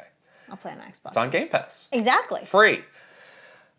Speaking of free, wow, look at that segue. Our next game, Hi-Fi Rush. Yeah. This was the big Shadow Drop in the Developer Direct, which we'll talk about in the news. Have you been playing this? I downloaded it, but I have been so sucked into Fire Emblem that I haven't played. But I'm very interested because it's like a rhythm game, and I love that. So this is like a mashup of like a character action game, like a Bayonetta, meets a rhythm game. Yeah. Where your character... It's kind of like in its futuristic city where people get these like cybernetic enhancements, and this character was going to go get a cybernetic arm, but there was a snafu, and his like basically like his iPod. They should have made it a Zune because it's a Microsoft game. It looks like 90% like a Zune, but they should have gone all the way and just made it a Zune. They should have made it a Zune. Like Iron Man style, it gets like pressed into his chest. Oh, okay. So he's constantly feeling the beat of this music. Oh, that's kind of interesting. And as you attack, they want you to attack like on the beat, like Cadence of Hyrule. Right. And there's, normal attacks, heavy attacks. Other like the playing of the action stuff is pretty standard, where there's like certain combos that you can do. The game does a good job of teaching you about the rhythm stuff. I've seen a lot of people saying like, oh, this could be like an early Game of the Year contender. People like really into this game. Cool art style. Very cool art style. Yeah. It's this like super detailed cell shading. Yeah, So very many people bright, say, colorful world. Looks like super just happy and like light. Yeah, like if the Dreamcast existed today, this is what a game would look like. Which I agree. Yeah. We should say this is by Tango, who's part of Bethesda. They're based in Japan. Mm-hmm. They've been doing those like horror games, Evil Within. Oh yeah, this is like a departure for them. This is a big change for them. Yeah, but I'm sure it's good. Nice of them to work on something else. I like the game, but it did not grab me the way it grabbed some other people. Okay. I think the action, like the mashup of the rhythm with the action, is an interesting idea. I don't think it really like enhanced my enjoyment of the action. It's like I'm just playing this kind of a different way. Okay. And I found the game, like the structure of the game, to be pretty like yeah, this is what you do in a character action game. You have a fight, you explore a little bit, you have another bit fight, there's a boss. Okay. And so pretty straightforward. It looks great. There's a cute cat. There's a cat. The characters are cool. You can play as other characters too, not just the guy, right? Or is there other characters? There seem to be other characters. There are other characters. I don't know if you play as them. Oh, okay, you don't play. I got past the first boss in a part where it's like, oh, you can go to the shop and buy all this different stuff, but it was just like, it was kind of like more combos. Okay. So I was like, oh, there's nothing here that I feel like I'm missing that totally like adds more layers to the game. Okay. So it's just like, I'm glad this exists, but it's not on my Game of the Year list or anything. One other thing I will say, the music, it's important in a game like this. Well, yeah. It was not like stuck in my head afterwards. Not like a Rhythm Heaven style where it's like, oh, these songs are great. Like I can't wait to play alongside these songs. It was just like, Some of the songs are licensed like that. There was like a Nine Inch Nails song in there. Okay. Everything has to be on the same BPM, which I think limits the music they can choose from. It's like bop, bop, bop, bop, bop. Okay, everything needs to be like at that tempo.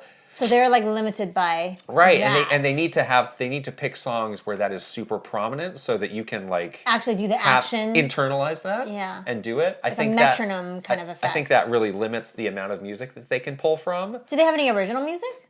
Yeah, they do. But it didn't. And they it's nice. They have like a streamer mode where you won't get claimed if you switch over to their music, nice. which That's is nice. Nice, yeah. That's actually thinking ahead a little bit, yeah. But yeah, the music, I was like, I don't know. For a rhythm game, like it kind of lives and breathes on that.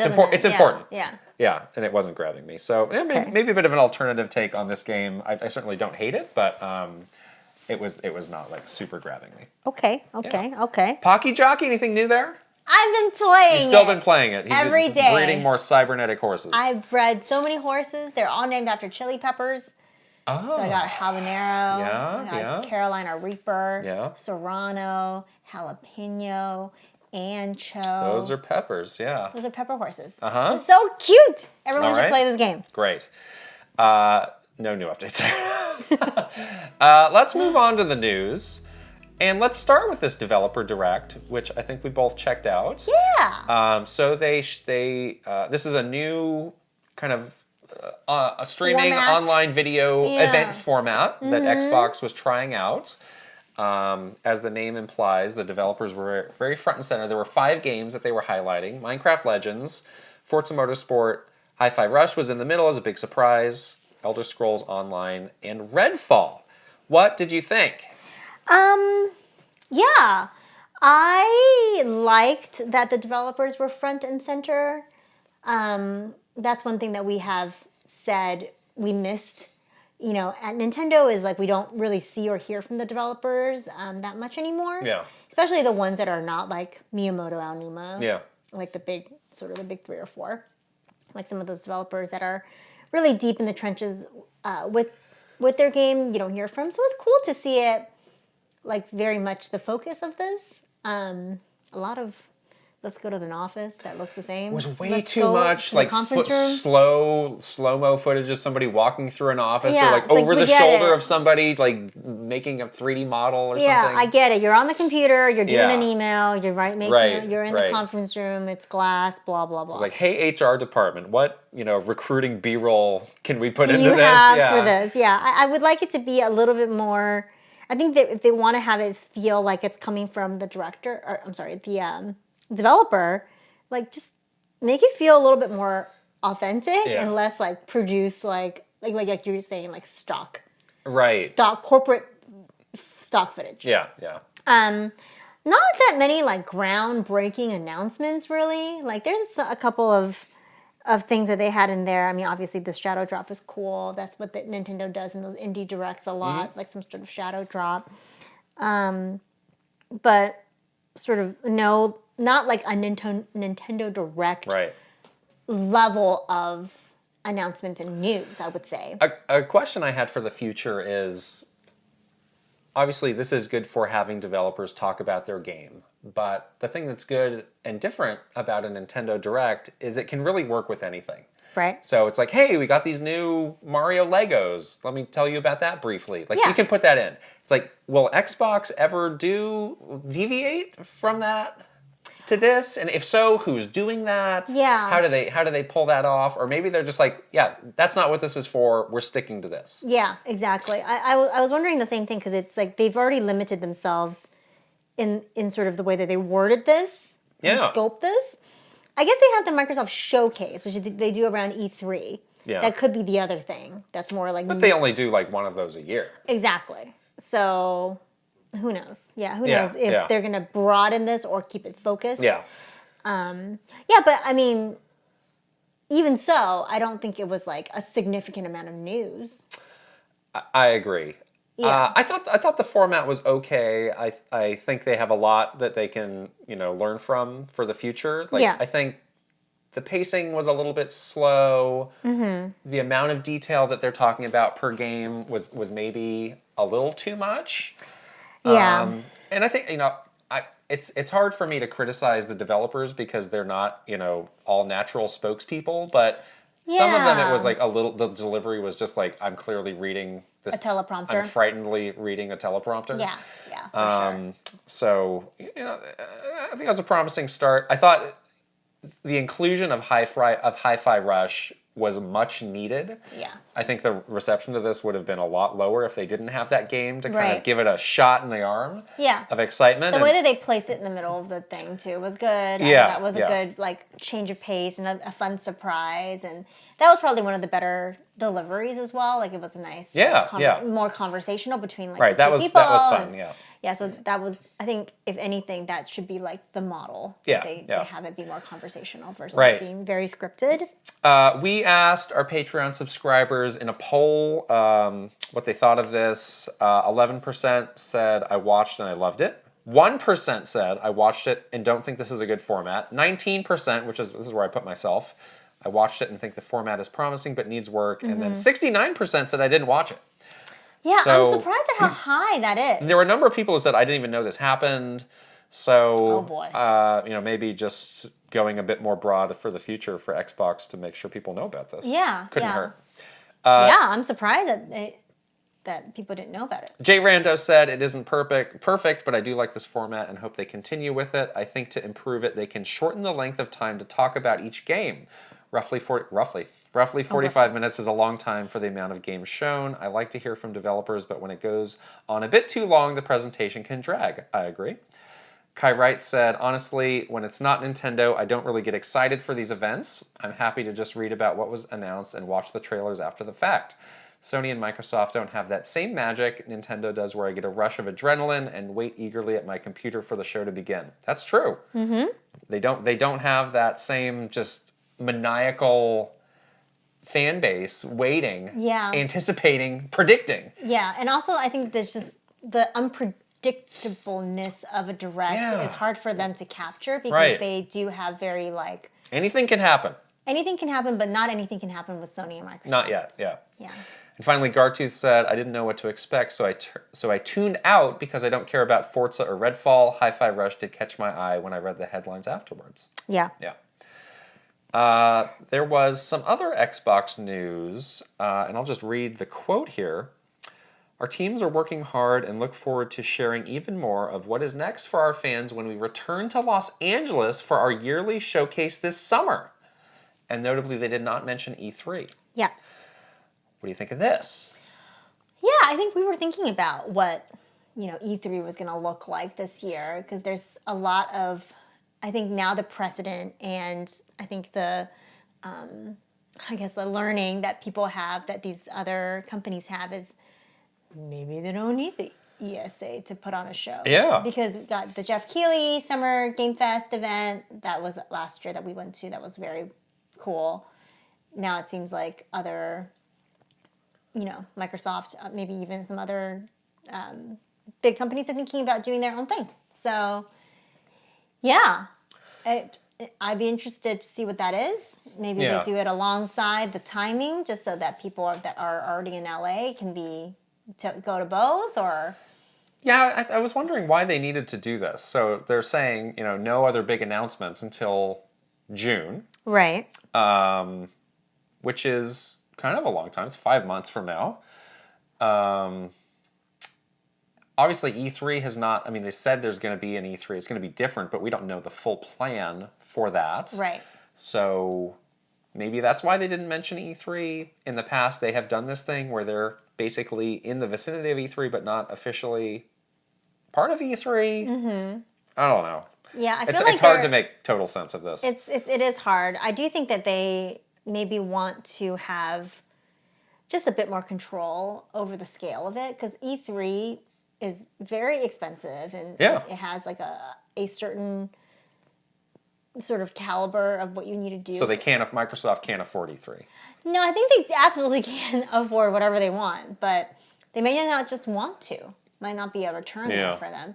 Because, think about those E3 booths and what that means for any of the big three, Yeah. Why would they not do a more, something else that they could have as much return on, but for much less cost? Yeah. I think either way, they wanted to make it very clear, like, this isn't all we got, there's more coming. But when it's a 5-month wait, it's like, well, maybe it's a long time. It's a long time. Yeah. There was a new version of a Mario movie commercial that aired during the ill-fated NFC Championship game.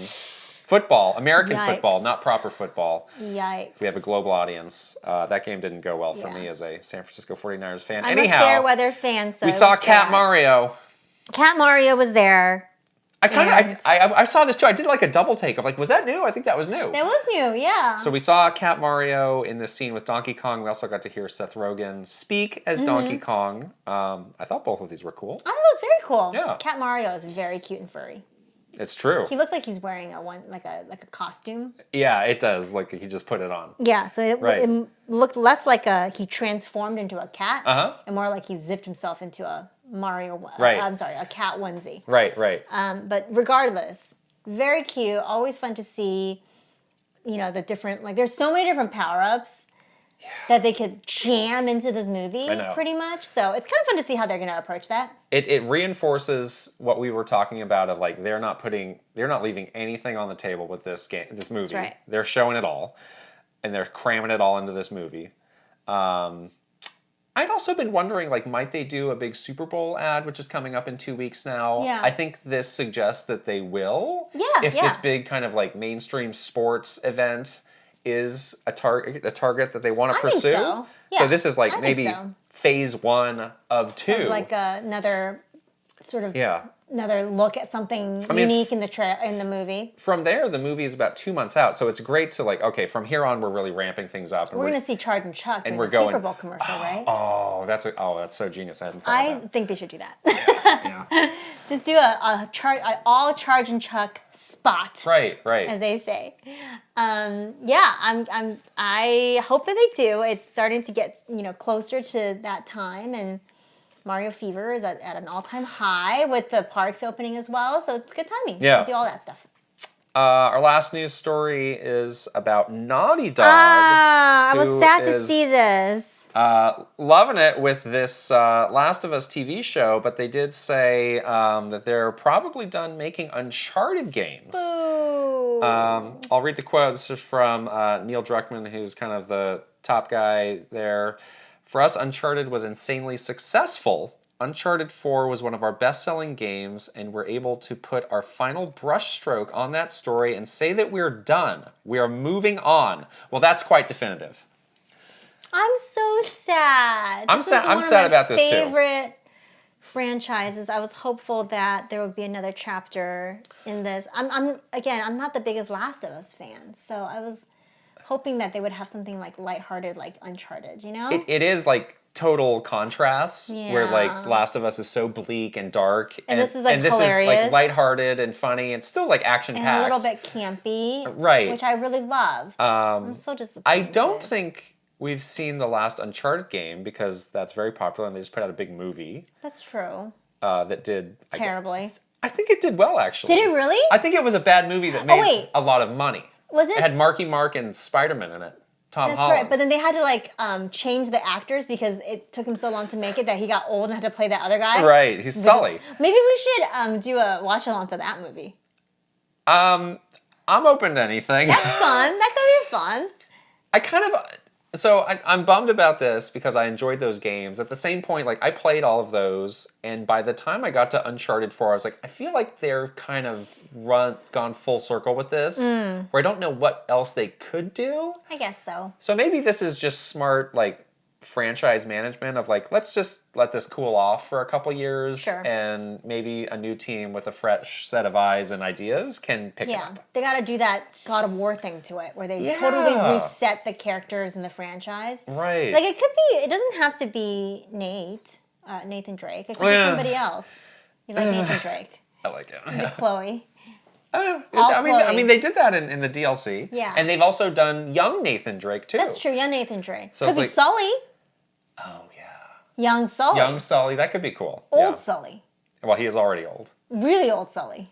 Tommy Bahama wearing Sully, cigar chomping. Yeah. Plane flying. Young Sully. I think there's something there. Young Sully.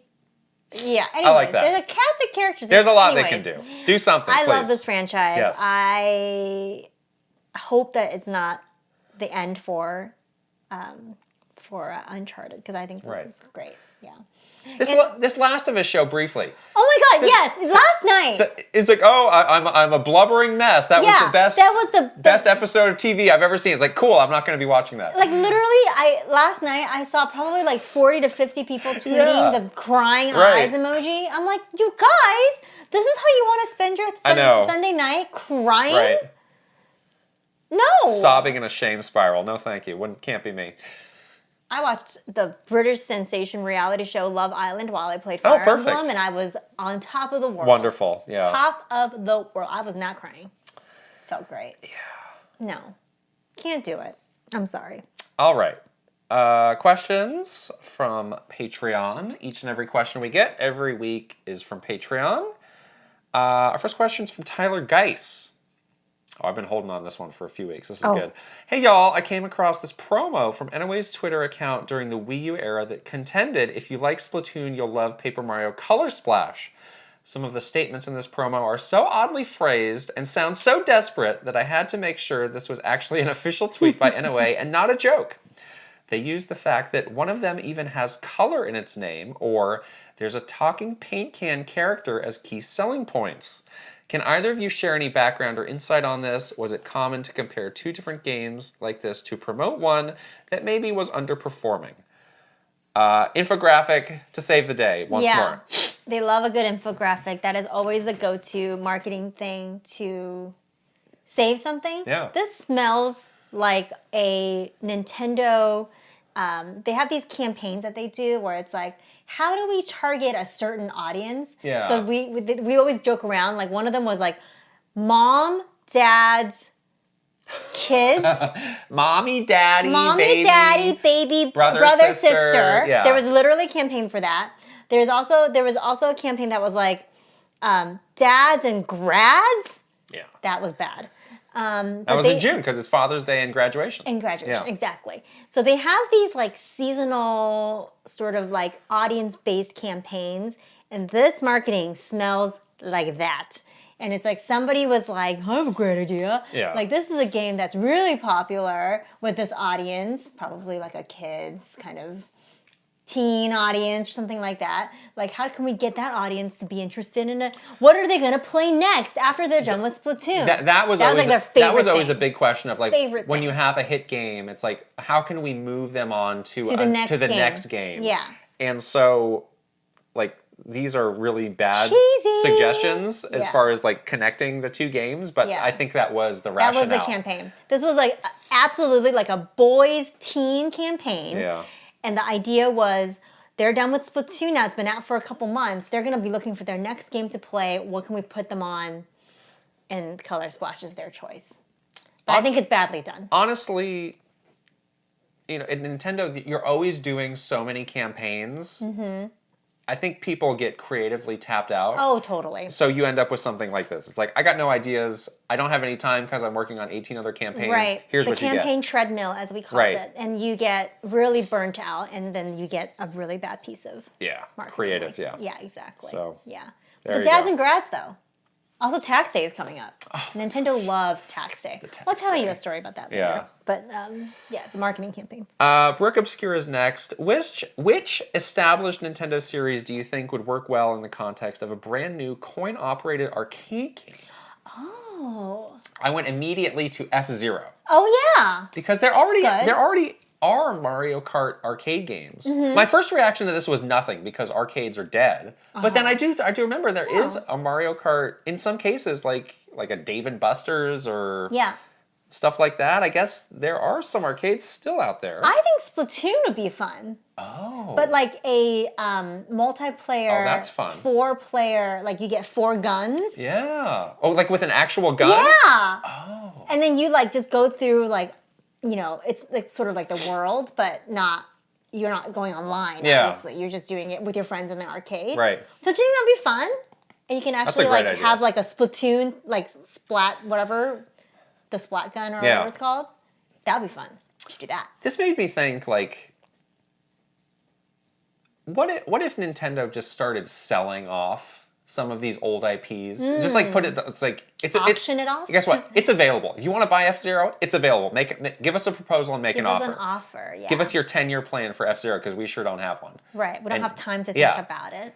And it could be interesting, right? Because I mean, I think a lot of like studios would bite. There's so many IPs, and a lot of them they're never going to get back to. Right. But it means something to somebody. And there are probably a lot of teams who would love to have the opportunity to just like have a little bit of a leg up on like a legacy franchise. Yeah.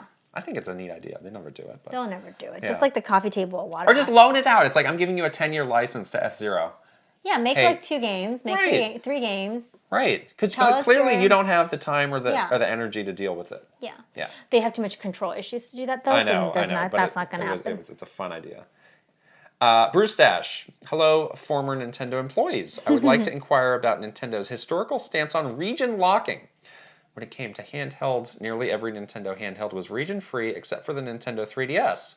Is there a reason why Nintendo decided to make the 3DS family of handhelds region-locked?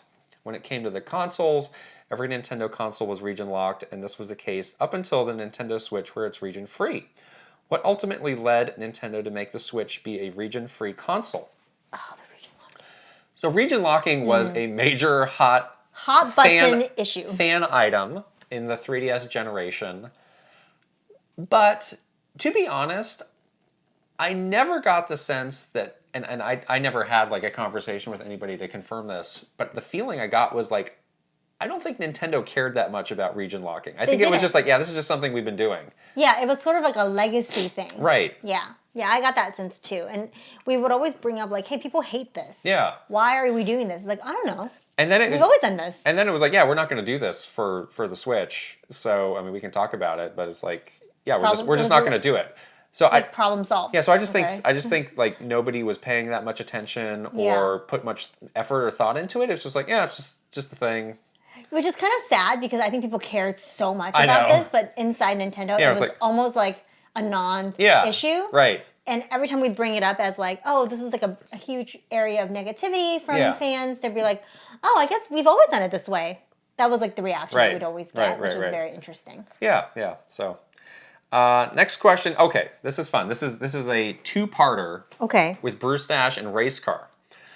Turning around the Q&A over to you, Kit and Krysta, what were some burning questions about Nintendo or their games that you really wanted to know the answer to before joining Nintendo that you were able to get answered while working at Nintendo?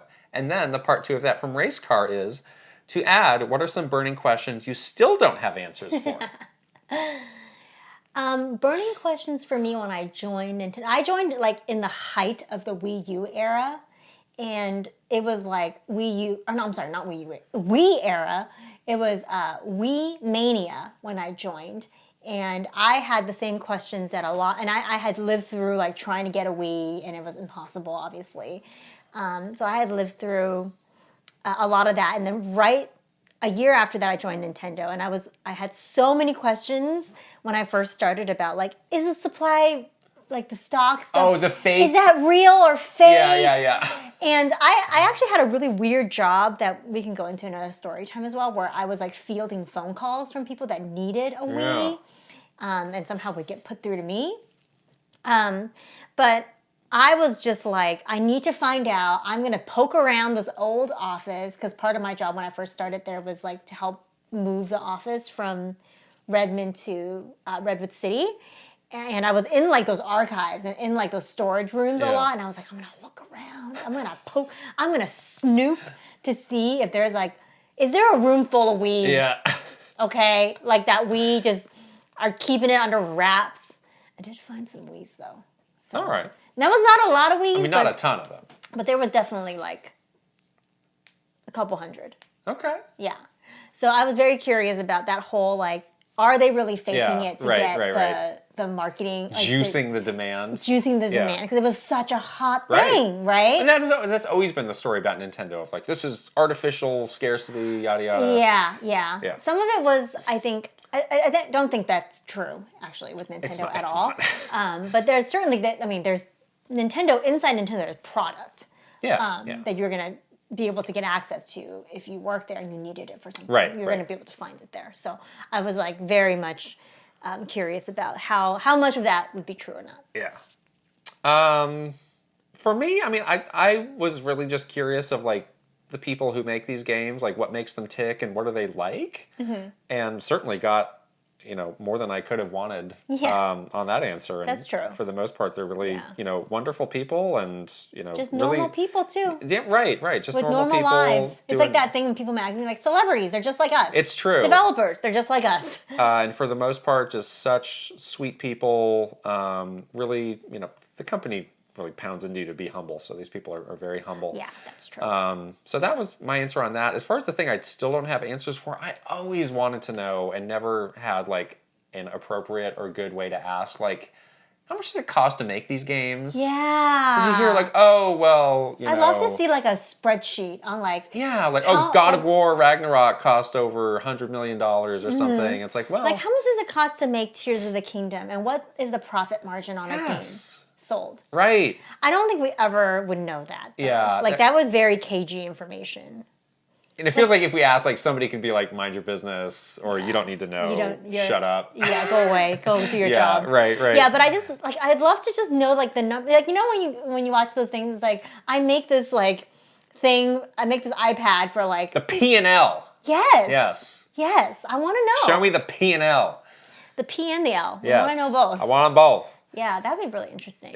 Yeah. I think the other thing that I would like to know is, and I got a glimpse of this, but I want to know, like, how deep does this go, is how much stuff, like historical stuff, has actually gone, like, like have gotten lost. Thrown away? Yeah. Oh, no. In the I don't want to know. In the office at Nintendo. Like, I've got a little glimpse of the cavalier attitude that Nintendo has towards its own historic tracking its own history and archiving its own history, which terrifies me to my core. And I feel like that issue is much deeper than I think, and I really want to know. Sometimes in the moment you don't know that this is going to be a historically valuable thing. But you kind of know. Like these old Mario documents, maybe I should keep them. But again, maybe in the moment it's like, we're done with the game, we're moving on, who cares? It's like, hopefully they have a lot of this, but there is like a certain level of things beyond like what was obvious. Yeah, I guess so. Like, look at you, you're a maniacal cleaner and organizer. That's why I want to know. Because I want to know. It's like, I could totally see you just like, I just threw it away. It was bothering me. It was on my desk, it was bothering me, I threw it away. Yeah, see, I think that probably happened to a lot of people there, and I just want to know, like, where is it, and like, what did they do with it, and like, what is that? What's that scene like down there? Frulio has a pointed question. Have you ever cried at work in response to stress? Yes. If not, what kinds of things did you do to console your colleagues when they were struggling? Oh, boy. Crying... A lot of people cried at Nintendo, honestly. It was actually, like, kind of bad. Like, I never worked anywhere else. You know, my almost my entire sort of corporate career was at Nintendo. But I'm not sure if, like, other companies had this many criers. Oh. Because people criers? cried Crybabies? Crybaby. No shame in crying. Sometimes it's good to just like let it out. Don't hold it in. You know, it's not good. Obviously, not an opportune time to cry at work when it's embarrassing. I have cried at work many times. It was not great. I have gone into the bathroom and consoled. That was the place to go, right? A lot of people go into the bathroom to cry. It was sad. Yeah. I mean, sometimes you just go in there and people will be crying there and you're just like, oh gosh, like what happened? And it's always something really terrible. Like just some, you know, really like you shouldn't be put through this to bring you to this place. You know, you're so stressed out. There's so much pressure. That leads people to be very insensitive and it causes people to like, actually like, you know, get into that emotional state. It's just sucky, you know? So yeah, there was a lot of consoling people in the bathroom that I've done multiple times at Nintendo. Yeah, I've definitely cried in the office. It's not great. It's very embarrassing. I did not, and it's not like a macho thing. It's like, you gotta cry. But I think for me, like, I like drew the line of like, this is not worth having that kind of response. It's hard, yeah. Like there are real things in life that are worth crying over, but this is not one of them. Yeah. This job and like we're selling video games. I know. Let's. You tell yourself that. Get a reality check. And then you get into the situation and you're like, you can't help it. Right. I mean, that doesn't mean that I wasn't never like stressed out or worried or like, you know, experiencing other types of emotions. But I always drew the line. I was like, that's good. That's a good attitude. I will not do that. Steal your nerves, people. Because you're absolutely right. It's not, don't let a job control you so much to the point where it's having this kind of like, don't give them the satisfaction to get this reaction. I got better like towards the end. But yeah, like there was definitely like moments of stress and disappointment that absolutely like pushed me over the edge to cry at work. Yeah. Paul Gale's next. Hey, Kit and Krysta, what do you think of Nintendo releasing 2 SKUs at the launch of their next console? Nintendo Switch 2 with a new dock for $400. Nintendo Switch 2 without a dock, but capable of functioning with the old docks and OLED docks for $300. This would be a nice way to see to it that we are getting a significantly more powerful platform, but also not necessarily eating the entire cost if someone has an old dock. Perhaps the difference maker would be that if the Switch 2 outputs in 4K, that's a function that only new docks and OLED docks would be able to produce. Otherwise, solo Switch 2 docks could be made available on the side for $110 or more. Not $100, $110. Wow, that's some good math Paul's there, thought Paul. this out. Nintendo doesn't want to confuse the mass consumer with too many options, but 2 sounds good. Thanks. Yeah, they have been known to do multiple SKUs in the past. Wii U? Wii U. Not a good example. Went great. They also have been known to leave things out. If you had a previous system, like remember the power cord or something like that was out on of the handheld. They stopped including it. They stopped including it. Right. So they do have tendencies like that. Yeah, I don't know. I feel like this new system might be a major step up and will require its own set of accessories. So that might not work. Yeah. And I don't know. I feel like from just kind of like thinking about this like whole like we want to lengthen the hardware, cycle, like when they come to the end of the Switch life cycle, I feel like it's going to be like the bitter end. And like that technology might just be like, we need to like significantly improve it in the next system because we've like literally reached the bitter end of this thing. So I kind of think it's a little doubtful that there's going to be 2 SKUs. Yeah. I would not do this.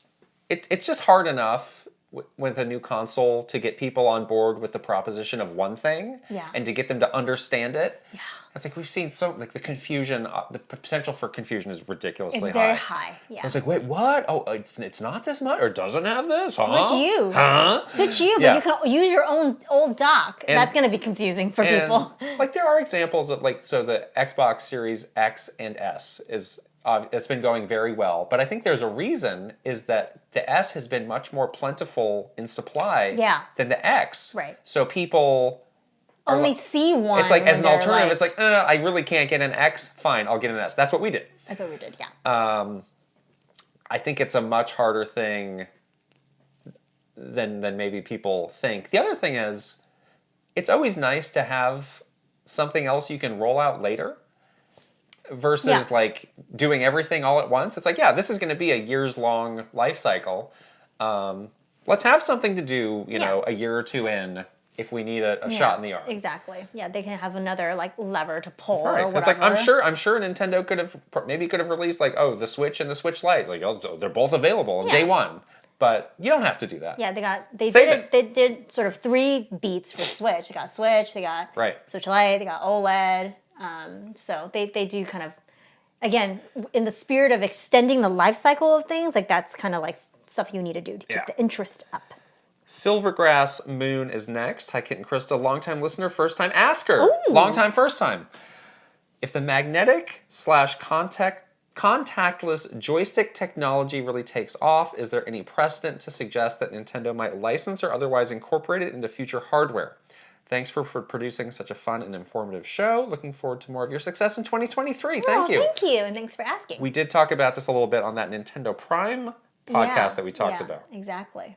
So this is the Hall effect, I think it's called. Yeah. It's using magnets. Magnets, but I think this is what we're talking about on the Nintendo Prime podcast was around Joy-Con drift. Right. And the sticks. Right. And how you can use magnets to alleviate the components of the because hardware. there's no pieces actually like rubbing against each other. Together. But you're talking about like magnetic in a different way here, it sounds like? No, this is the exact same thing. Oh, I thought you meant like magnets like sticking to the Switch. Like the Joy-Con like magnetically connects to the Switch. No. That would be cool. They should do that. Okay, sure. You don't have to have that little... That's true, yeah. Throw as many magnets as you can get in there. Can you do it? Wait. There it was. Oh, that's good. That was the one. So this seems to be a hot trend, obviously, because technology. Controller companies are like, hey, there's an issue here. People are scared of getting drift. Yeah. But it seems like, I don't know, I've yet to see anybody saying like, oh, this is like a perfect solve. It sounds like this also has some of its own issues. So that needs to get sorted out. Yeah. We were talking about on the podcast though, like Nintendo's in this weird place where if they were to do this, they would really need to do it like and not make a big fuss about it. Right. Because otherwise they acknowledge the drifting. Then you're basically saying, yeah, we had a problem, so we had to change it. Right. So. But they can easily. Because they can just say like, oh, the technology has improved. Right. Now we have this, new technology. They could, they love this kind of kitschy stuff too. I don't know if this is considered kitschy, but like we were talking in the same conversation about like HD Rumble and how that was a very but gimmicky Nintendo thing that they like to do. So if there is more like gimmicky things in hardware, they do like that. So I'm still looking for a phrase or like. It means a feature in hardware that is only used in a few games at launch and then completely forgotten. Yeah, what is that? What do you call that? For that? What do you call that? We need a phrase for that. Yeah, exactly. Well, that happens with Nintendo stuff a lot. I know, right. So if they're going to do the magnets, it needs to not be that. It needs to actually like work. It's not really a feature. I mean, it's just like pure functionality. Like, does this thing work or not? So...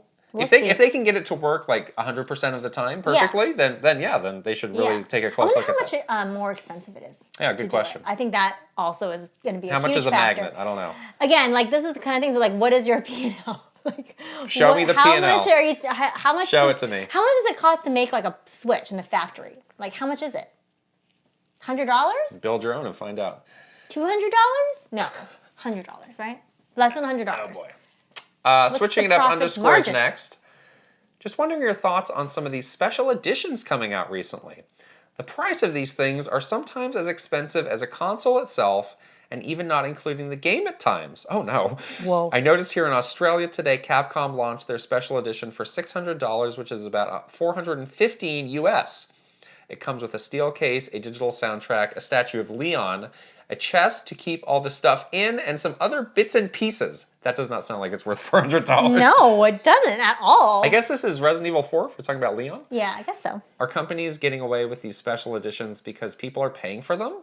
And what are your personal thoughts on collector's editions for games? How did Nintendo organize and go about making special editions for their games? Thanks, guys. Have a good one.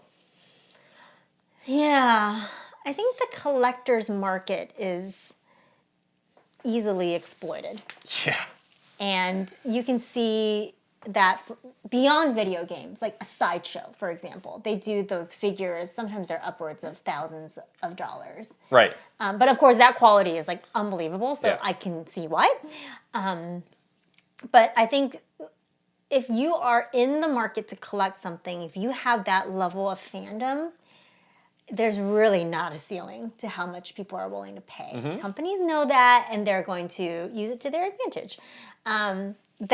What you just described does not sound like it's worth that money, but it's probably going to be worth that money to somebody. And it'll probably sell out. And it probably will sell out. They're really smart. I think Nintendo was also smart, almost to a fault, about like producing the right quantity so that they don't have extra like leftovers. It would also infuriate people because they would never tell you how to get it if you wanted to pre-order it, which was not good. But the reason why it's limited is because they know that there's a core group of people that will pretty much be willing to pay whatever it costs, and then they'll sell out and be done with it. So you notice like the stuff that is often in the Nintendo collector's edition is like paper goods. Yeah, it's like art book, like postcards, which I would think are totally useless. Yeah, what do you do with that? And that's like, okay, we are getting the most profit margin possible out of this. Like, can you imagine printing a book at that scale? Right, because it doesn't cost a lot to make, and we can up it by like, you're paying $30 more for this collector's edition in a nice box that has like a 50-page art book and some postcards. Yeah, exactly. Yeah, I'm not a big collector's edition myself. I am not at all. I do like a good steel case though. Okay. But you don't buy physical games. Unless it's like a game that I really like. I like anniversary collections. Like any anniversary games are kind of cool. I like that. But other than that, I'm not a very physical games person. I typically just don't really want what is in those boxes. Yeah. Like statues. What are you gonna do with it? Yeah. Right. It's like, I'll exactly. just get the basic one. Tuskoob has the last question. This is directed towards me. Kit and Krysta, is there any chance we could see Mayonnaise Week at 100K subscribers? Thank you for your time. The answer is absolutely not. Please never ask this again. Thank you. Thank you for all the questions. Yeah, wonderful thank you. Patreon people. All right. Should we shout out our superstars? Let's shout them out. Okay. Aaron Hash. Ben Eichhorn. Maru Mayhem. Eigenverse. Jordan Collette. Kiss My Flapjack. Mike Chin. Mr. Rogers. Rain Tech. Roy Eschke. Switching it up. _ Safazon. The Shark Among Men. VGM Life. Link, the hero of Winds. Angela Bycroft. And her pig Molly. Turbocharged Nerd. Thomas O'Rourke. And Simon Barrera. All right. One Up Club graduation service? Mm-hmm. Okay, Aaron Burgundy. Adam and Ansley. Ajan Malari. Ale Alejandro. Alexandra Pratt. Astrodev. Blazed and Enthused. This person reached out to me to say that you have confused his name many times. Really? It's Blazed and Enthused. I'm sorry. Book 'em, Dano. Brad, SF56. Brookie Kazooie. Brewstache. Chancellor Fairley. Christopher Lay. Cozy Tar. Captain Cinnamon Buns. Captain Alex. C. Roper 17. Daniel Cold. Daniel Phillips. Daniel Valencia. Dachshund. Doo-Doo Face. Douglas Chomix. Dino Punch. Elite Peach. Espars 50. Ezrato. Fart Priest 69. Furbound. Fernie and Jess Forever. Fox the Ploy and his dog Bernard. Fred Rossi. Full Combro. Game Hunt 64. Gar. Garrett Hullfish. Gordon Sun. Ian Shea. Israel Izzy. Jay Randa. Jabroni Jones. JK99. JBJ. Jeff Yoakum. Jeffrey Hernandez. Jerry 92602. Jesse Hernandez. John Responte. Jonathan Rowe. Jordan Hemmerly. Joseph DeHaze. Joshua Clements. Juji Fruit. Julius Westenberg. Just Camtro. Kai Commercio. Kawa 2796. Kelpshake. Kevin Delane. Krisu. Christopia Party With Me. Kyle Gamer Barry Rookie. Kyle Kretzer. Kyle LaBouffe. Kyler Nelson. Linnell Stickman. Lego My Froggo. Lemma. Leviahu. Lil Sebastian. Lit. Mad Dog 5981. Marky Man 64. Matthew Rawal. Mecha Dragon 101. Megan. Michael Cravens. Michael White. Mikey. Monster Jordy. Moto Mania. Mr. Andy Pong. Murph. Mytran. Nazar. Nathan Burkhart. Panda Buns. Paul Gale Network. Piano Psychopath. Prime Factor. Prince Charmless. Quinn Hardigan. Raver. Ray Charone. Ryuji Utsuho Oku. Renee Rivers. Reese Williams. Ryoth 1. RJ Kern. Rob Osborne. Renana Rex. Rocks. Rayonetta. Sam Nealon. Sharif Jackson. Shinryu. Slowbro. Schmiggles. Shrews. Silly Ferret. Sparkling Salt. Spicy Munchkin. Starhole Productions. Steel Citron. The Tales of Link. Tefew. Thomas Alvarez. Travis Torline. Troopage. Tugs Puppy Bear. Tuskoob. Tyler Geis. Video Game Stupid. Virtual Bot. Wicked Davy. Will Ernst. Will Johnson. Zudaverve. Zalgaroth. And Zroid. Woohoo! We did it. Yeah, we did. All right. Thank you for supporting us, our wonderful Patreon subscribers. If you want to support us, we are at patreon.com/Kit and Krysta. If you're watching this on video, you can go ahead and subscribe to this here Kit and Krysta channel. If you're listening on audio, you can leave a 5-star rating and leave us a written review too. And follow us on our other social media channels. We are on Facebook, Twitter, TikTok, Instagram, and of course, YouTube. All right. All right. That is it. We'll see you guys later. Bye. Bye.